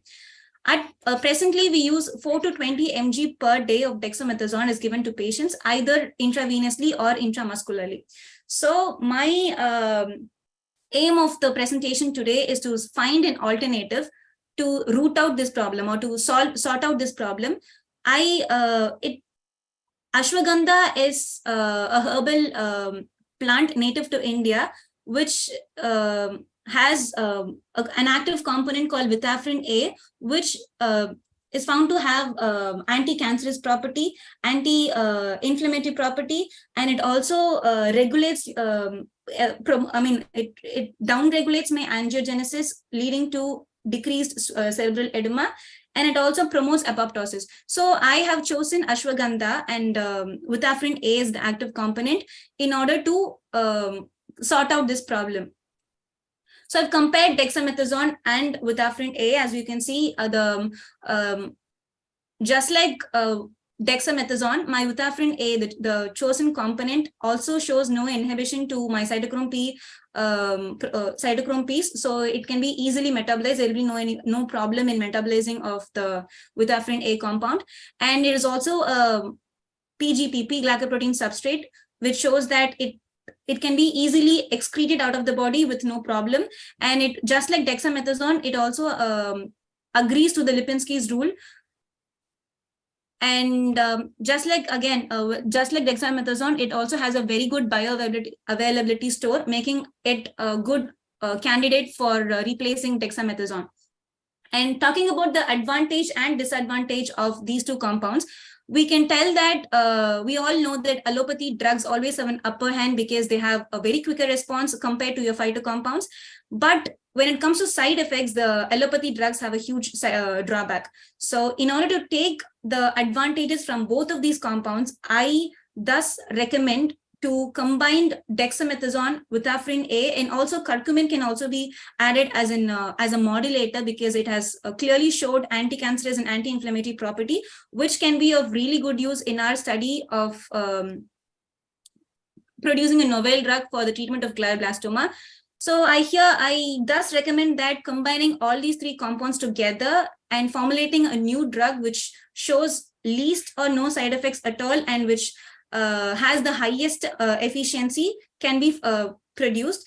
And we can also work on this with the help of bioinformatical tools in order to understand how the novel drug is interacting with my body proteins, with my target receptors inside the protein in silico methods. So with this, I end my presentation. I thank Yamini ma'am for assisting me with presenting, with doing the presentation today, and the organizing committee for giving me an opportunity and an amazing platform to exhibit my idea. Thank you. Thank you. Thank you Thank so you, much, Amira. Amreen. Thank you, Amira. The mechanism of action was explained very well. Hope that we continue doing it in practice by experimental procedures. The idea behind your work is very good. Thank you. Thank you, ma'am. So now I request Irshad. Mohiddin is available. Okay, Mohiddin and Irshad, only these two are my students. Yes, yes. Okay. Mohiddin, Mohiddin, if he is ready. You can go ahead with your presentation. Or Lakshmi, are you available? Irshad, are you there, ma? Yes, ma'am. Yes. You Yes, can ma'am. start your presentation. You can. Okay, ma'am.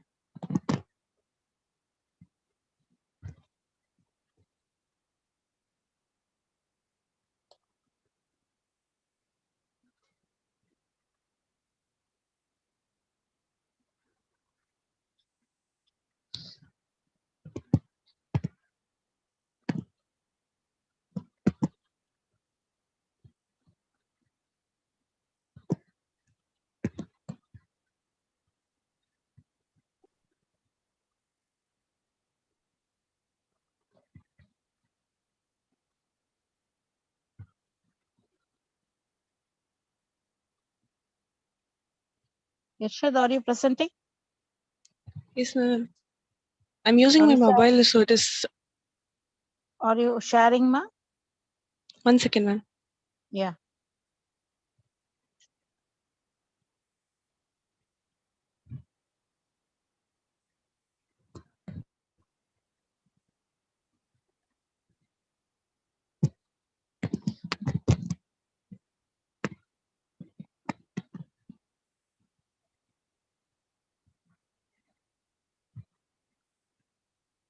Ma'am, you're able to see. Yes. Go for the first. Yeah. Put it in slideshow. Okay. Yeah. I'll start. Yes. So first of all, I would like to thank the organizers, and personally, I like to try. Personally, I like to thank my teacher Yamini ma'am for providing this opportunity, and she was guiding us throughout the preparation. And I'll start with my topic: the efficacy of natural and allopathy drugs used in the combination for the treatment of colorectal cancer. So here we are going to formulate a new drug, an idea that we can formulate a new drug using the existing effective drugs in the market. One will be the allopathy and the other will be the herbal medicine, so that will reduce the side effects of the allopathy and then increase the efficiency of the herbal medicines by formulating into a new novel drug.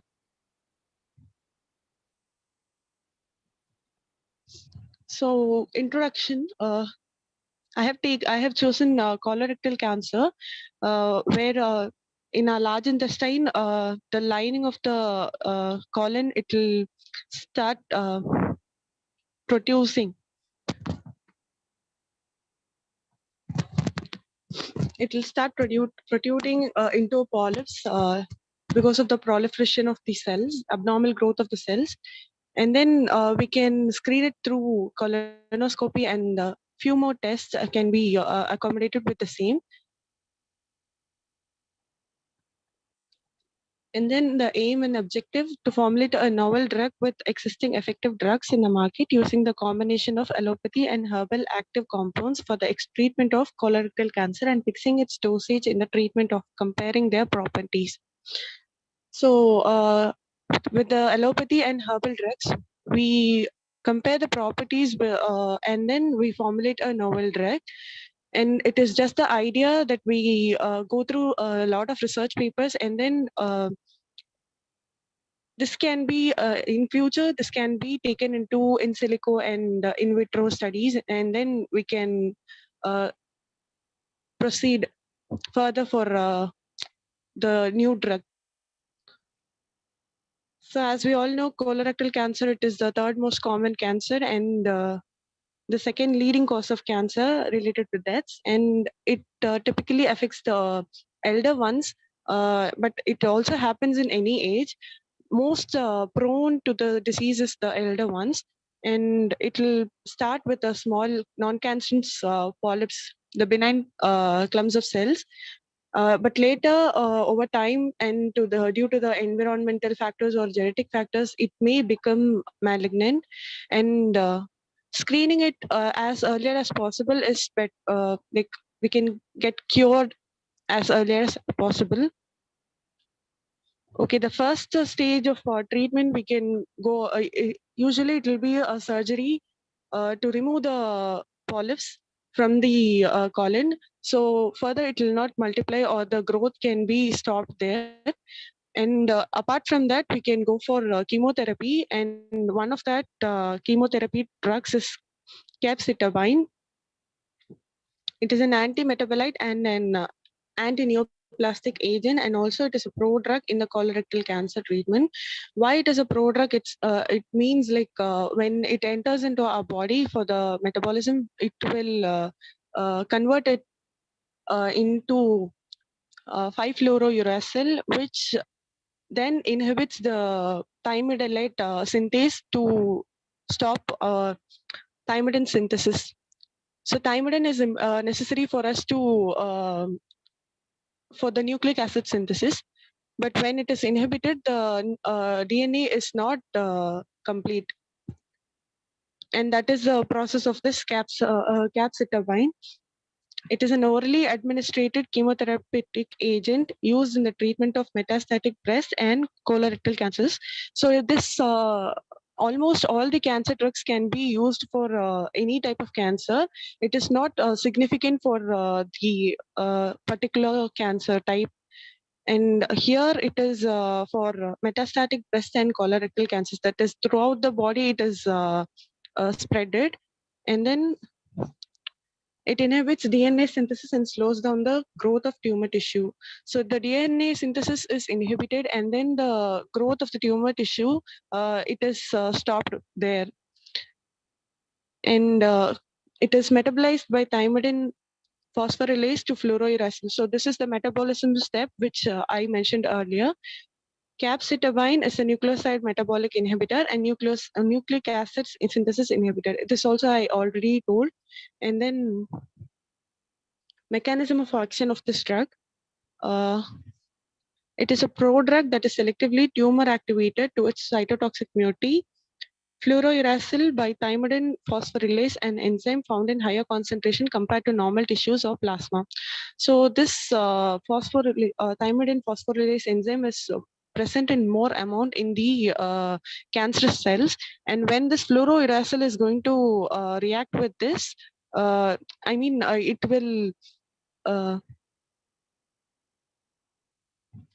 will further get metabolized into fluoro 2 prime deoxyuridine 5 prime monophosphate, and then fluorouridine triphosphate.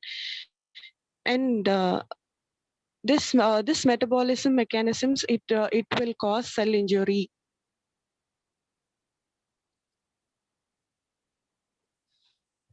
So first, the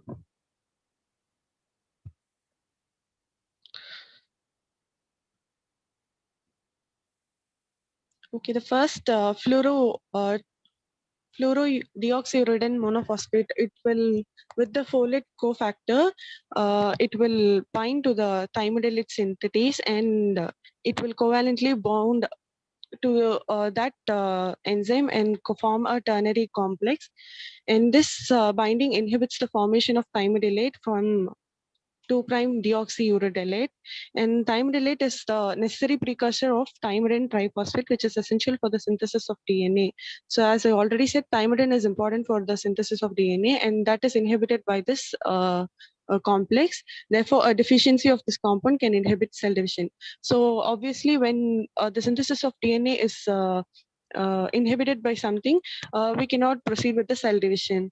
Secondly, nuclear transcriptional enzymes can mistakenly incorporate fluorouridine triphosphate in the place of uridine triphosphate. So instead of uridine triphosphate, it will mistakenly it will take up the nuclear transcriptional enzyme no, that enzymes will take fluorouridine triphosphate, and this is during the synthesis of DNA, sorry, RNA. This metabolic error can interfere with RNA processing and protein synthesis through the production of fraudulent RNA. So it is not the native RNA, but it is a fraudulent RNA due to this incorporation. And this is a mechanism, the pathway in which the fluorouracil, it will inhibit the thymidine process. Actually, the fluorouracil, it itself is a drug in the market, but still, when capecitabine, it is metabolized in our body, it is converted into fluorouracil, and the same mechanism is taking place inside our body, which will inhibit the nucleic acid synthesis. And this is the structure of capecitabine, and they are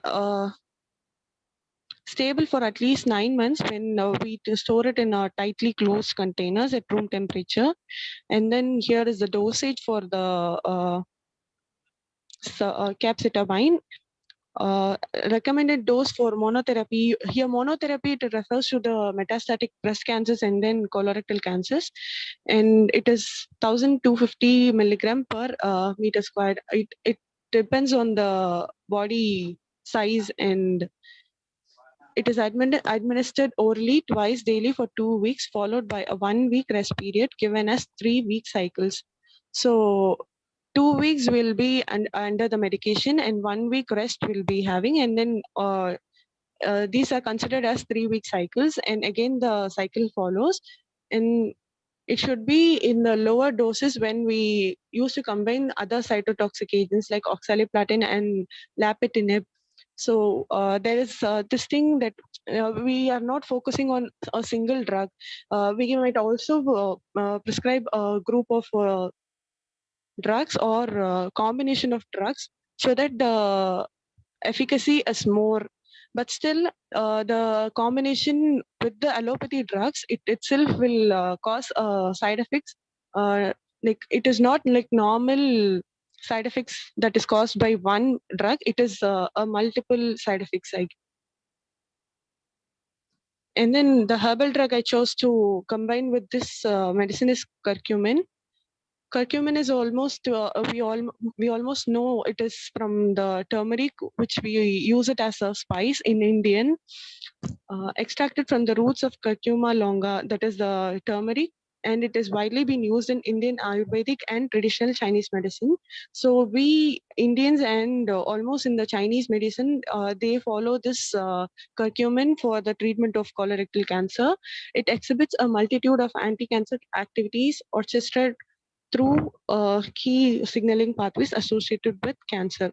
So the curcumin, which enters into our body, it will react with the cell signaling molecules, and throughout the pathway, it will affect, and then it will inhibit at some point, and in the severe stage, it will signal us for the programmed cell death, that is apoptosis. used as a cancer preventive and potential adjunct together with modern therapies for colorectal cancer patients. So curcumin is not only a treatment like a drug that used to treat, but also it is a binder that we can bind with other drugs. So when we introduce a formulated drug, we can add curcumin to it so that the binding will be more strong, and then there's no side effect with this binding. So it not only act as a drug, but also act as a potential adjunct. It also plays a major role in anti-inflammatory action, and also it acts as an antioxidant. So curcumin is not only having anti-cancer properties, but also it has an antioxidant properties and anti-inflammatory actions. So this is normal in Asian countries, so we are used to it. So mechanism of action of curcumin. Curcumin suppresses the activity of NF-kappa B activated protein 1 and epidermal growth response, which are implicated in cancer initiation and development. So the pathways which are responsible for cancer initiation and development are suppressed by the activity of curcumin, and most malignancies have certain factors that regulate transcription in enhancing cell proliferation, angiogenesis, and tumor development. Downregulation of BCL2, BCL-XL, COX-2, and matrix metalloproteinase are all affected by the NF-kappa B pathway, leading to cell inhibition, cell growth suppression, and cell death. So when we regulate it, when we downregulate the BCL2, BCL-XL, and then matrix metalloproteinase, these are all affected by the NF-kappa B pathway. This will lead to the cell inhibition, and the growth will be suppressed, and then the apoptosis takes place. Curcumin has an impact on cancer cell proliferation. We are regulating AP1 and STAT3. Cancer cells grow more slowly when both AP1 and STAT3 are downregulated. So in this process, mostly the factors that are involving in the pathways are downregulated, so that the cancer cells, the growth of the cancer cells is stopped there. Because it is prevalent in a wide range of solid tumors, including colorectal cancer, epidermal growth factor receptor is a major cancer therapeutic target. The reduction of growth in cancer cell invasion and metastasis has been associated to EGFR downregulation. So the epidermal growth factor receptor, it is the major cancer therapeutic target, and that is down-regulated so that the invasion of cancer cell is reduced. Curcumin has been demonstrated to suppress colon cancer cell development by lowering EGFR expression, which is mediated by decrease in EGR1 activity in CaCO2 and HT29 colon cancer cells. Curcumin can trigger apoptosis by boosting the expression of the p53 gene, resulting in the cell death during the G2 phase. So this will suppress the colon cancer cells development by lowering the EGFR expression. So that is mediated by, again, the activity, the pathway is repeated. And then it can trigger the apoptosis, that is the cell death during the G2 phase. This is the mechanism. And then this is the structure of the curcumin and the molecular formula. It is stable under recommended storage condition, and orange yellow turmeric will hold shade better than the yellow lemon yellow when exposed directly or indirectly to sunlight. And the usual dosage of curcumin is supplied as a soft gel capsule. It is taken orally. It is a micronized rhizome extract containing phospholipids and 500 milligram of pure curcuminoids, and which will contain 95% of curcumin and 5% of desmethoxycurcumin suspended in turmeric essential oil. So the oral administration recommended is 500 mg twice per day, and it is for 2 weeks. And Capecitabine has a melting point of 110 to 120 degrees Celsius, whereas it is 179 to 182 degrees Celsius for curcumin. And it is curcumin is soluble in alcohol, glacial acetic acid, and it is insoluble in ether and cold water. The solubility of this curcumin is 7.475 milligram per liter at 25 degrees Celsius, whereas for capecitabine solubility is 26 milligram per ml at 20 degrees Celsius. And capecitabine choose the metabolic inhibition, whereas curcumin going on with the cell signaling inhibition and apoptosis. So both are not interrelated, but then when we compare or when we combine, it will have a fast effect than the individual ones. The conclusion, the allopathy drug capecitabine has got side effects like hand-foot syndrome, neurologic toxicity, and diarrhea, etc., which can be reduced by formulating the drug with natural drug curcumin. Also, there is slow release curcumin can be enhanced, and the effect is more when formulated. Hence, I put forward my conclusion as that there is possibility formulating these two drugs into a novel drug that will have lesser side effects and fast release of the natural drug. We expect to combine based on the structure and properties, and hence to proceed with the preclinical studies, that is in silico, in vivo, and in vitro, and then the clinical studies. Thank you. Thank you, Shet. I think you can, based on the presentation you are given, the experimental part can be concentrated on the gene expression using zebrafish, which will give you a good result within 3 to 4 weeks at the maximum. So we can try out with this, and you can try out with the technique, shelf life technique. So I'll.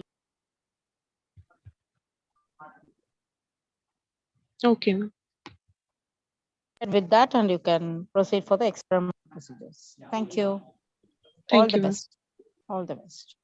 Thank you. Thank you, Amira. So moving on to your Sure. next presentation by Mohideen, Department of Medical Biochemistry, University of Madras from India. Yes, ma'am. 1 second. Yes.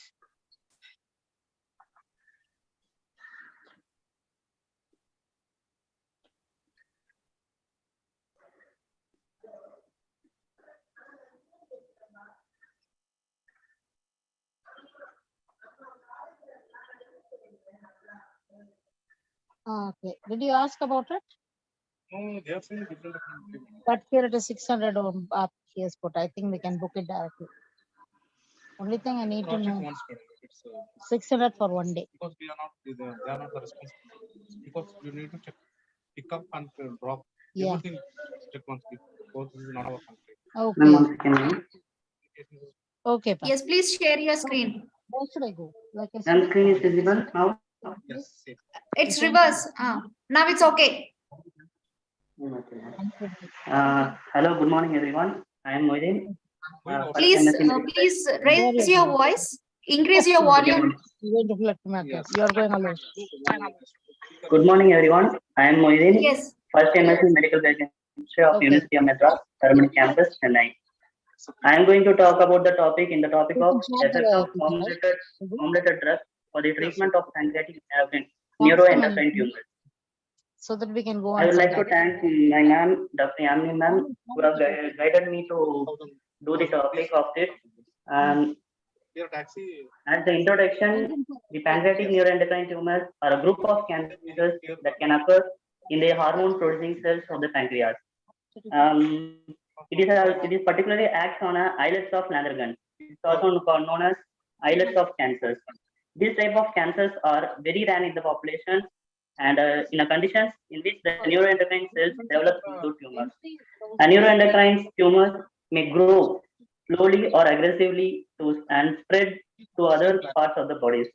These disorders, tumors within the pancreas that are usually benign, but sometimes become malignant. It can also cause a problem with the parathyroid gland. This may also result in kidney stones and tumors and of pituitary glands. I have taken two medicines. I have taken two allopathic drugs and two Ayurvedic drugs. Compared its properties and mechanisms, structural modifications, and the dosage level and side effects of those drugs. I have taken the belzutifan as an allopathic drug and haritaki as an Ayurvedic drug. I have shown its three structures of this. First of all, belzutifan. Belzutifan is medications called hypoinducible factors inhibitors. It is approved to treat tumors to linked disorders of VHL. These are the properties of belzutifan to treat the anti-cancers and treat the central nervous system. Whereas the haritaki, it is in physical properties, it acts as an antioxidant properties for treating numerous and anomalies. Whereas in the chemical properties, 12 fatty acid including linoleic, oleic acid, and palmitic acid. In addition, it's also amino acids and glucose, glutamine, tannins. Whereas in the biological properties, it acts as an anti-allergic, antimicrobial, anti-inflammatory, and it also plays a vital role in anti-cancer activities. Next, I move on to the mechanism. Belzutifan. Belzutifan in people with VHL disease, HIV protein complexes accumulates and promotes tumor growth by binding to HIF2 alpha portions. It is used to inhibit the HIF tumors, promoting activities. Whereas the mechanism of haritaki is used to inhibit the activity of an inflammation proteins like interleukin in the bodies. And next, I have moved to the dosage level. As per the market, it's only given belzutifan first dosage reduction is 80 milligram orally once daily, and for second dosage reduction, it has been less for 40 milligram orally once daily. And for the third dose reductions, it is permanently discontinued. Whereas in haritaki of Ayurvedic drug, we may use as a powder form or also a capsule form. In a powder form, we will offer 1 teaspoon twice a day with a plain water after a meal. Whereas we have taken like a capsules, one or two capsules twice daily with a plain water after a meal. And these are the side effects of belzutifan and haritaki. Belzutifan has a side effect of headache, dizziness, increased blood sugars, abnormal kidney function, and nausea. Whereas the haritaki has a side effects of diarrhea, stomatitis, and dehydration, malnutrition, and fatigue. And another two medicines I have taken is Zenzar and Amlaki. Zenzar is in a generic name gemcitabine. It treats as a anti-cancers, including it also used for treat testicular cancers, breast cancers, lung cancers, are also particularly for pancreatic cancers. These are the structures of Zenzar, three structures of Zenzar and Amlaki. Amlaki's its scientific name is Phyllanthus emlica. Emlica have a beneficial role in cancers, diabetes, livers, and various disorders.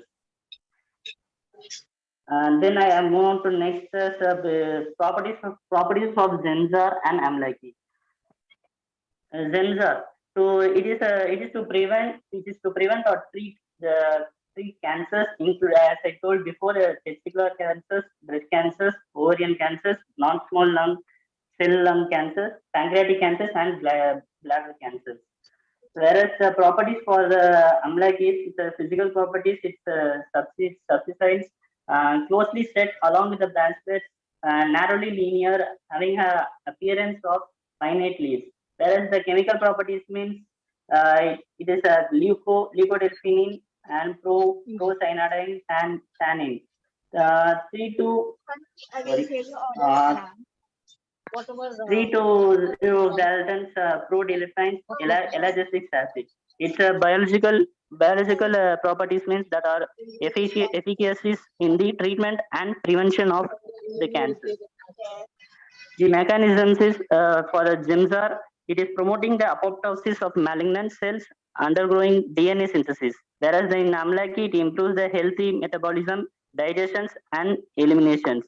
It also prevents the cancer development through mechanisms that inhibits the tumor initiations process and progressions.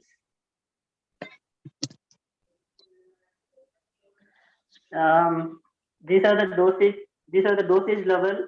Zimzar 100 milligram per ml IV infusions over 30 minutes once weekly for 7 weeks. Rest 1 week then. And for also can be given as 100 milligram once weekly for 3 weeks. It's all of our 28-day cycles. Whereas the Amlaki is 1 to it can be given as 1 to 3 gram of Amlaki consumed daily in 30 ml of water for 21 days only. And in the tablet form is 30 milligram of tablet 3 times per day, and 5 grams twice a day with luke water to get quick results. And the side effects of Zimzar is nausea, vomiting, diarrhea, drowsiness, and mouth sores, muscle aches. Write your name for me, please. Amlaki, for the Amlaki side effects, it's a gastrointestinal issues, bloatings, and stomachache and diarrhea. Here I have been a conclusion. I am just telling that we can combine the advantages of both allopathic and herbal drugs to formulate a new novel drug and set for its efficient in silico model. Since to get a new drug in the market to cure the cancer at earlier with low or less side effects while accumulating or formulating both compounds. In order to reduce the side effects and to kill the cancer cells at the earliest by using the combinations of allopathic and Ayurvedic drugs, and just giving an ideology for the treatment of pancreatic neuroendocrine tumors by formulating a new drug by using docking methods and further process and clinical trials. I am just here to conclude that if the medicines of allopathy and Ayurvedic we can accumulate both the medicines. We can give a new drug form. It will be very far to in further clinical trials. And these are the reference I have taken. Thank you. Thank you. Thank you, Mohiddin. Yes, I think you can proceed further with your docking tools and then confirm with the protein, whatever you have chosen, and then you can go for the in vivo and in silico, in vitro model also. And then we can go in sure, for the practicals, okay? Experimental part of it. Okay, ma'am. The idea is very good. I think it will work out when you go for the experimental process. Thank you. Okay, ma'am. Thank you, ma'am. Yes. Is Akshay Lakshmi is able to join the webinar? No, ma'am. No, ma'am. She's not well. Okay, so okay, fine. She's not able to join. Fine, ma'am. Okay. Okay, that's how we'll finish all the webinar presentations. So Dr. Martha, she is unable to join the webinar. So we have tried contact her, but she is unable to connect with us. Okay. Dr. Martha Raymond. So thank you once again, one and all. Thank you very much for all the participants who have joined this webinar. So I would like to thank to all participants who hope we can collaborate in the future events with physical participation. Definitely. So e-certificate and e-handbook will be sent. Yes. E-handbook and certificate you will be sending? Will be sent through email within 2 to 3 working days. Okay. Okay. Thank you. Thank you for finding out your busy schedule to sit this lecture demonstrates your unwavering commitment to our cause. We are more grateful to you, ma'am. Thank you. Thank you. Thank You all for presenting. All the best for all the futures. Thank you. Yes, yes, yes. For leaving the Zoom. Yeah. Thank you. Yes, yes. Okay. Have a nice day. Bye-bye to everyone. Bye. Bye to all. Thank you. Thank you.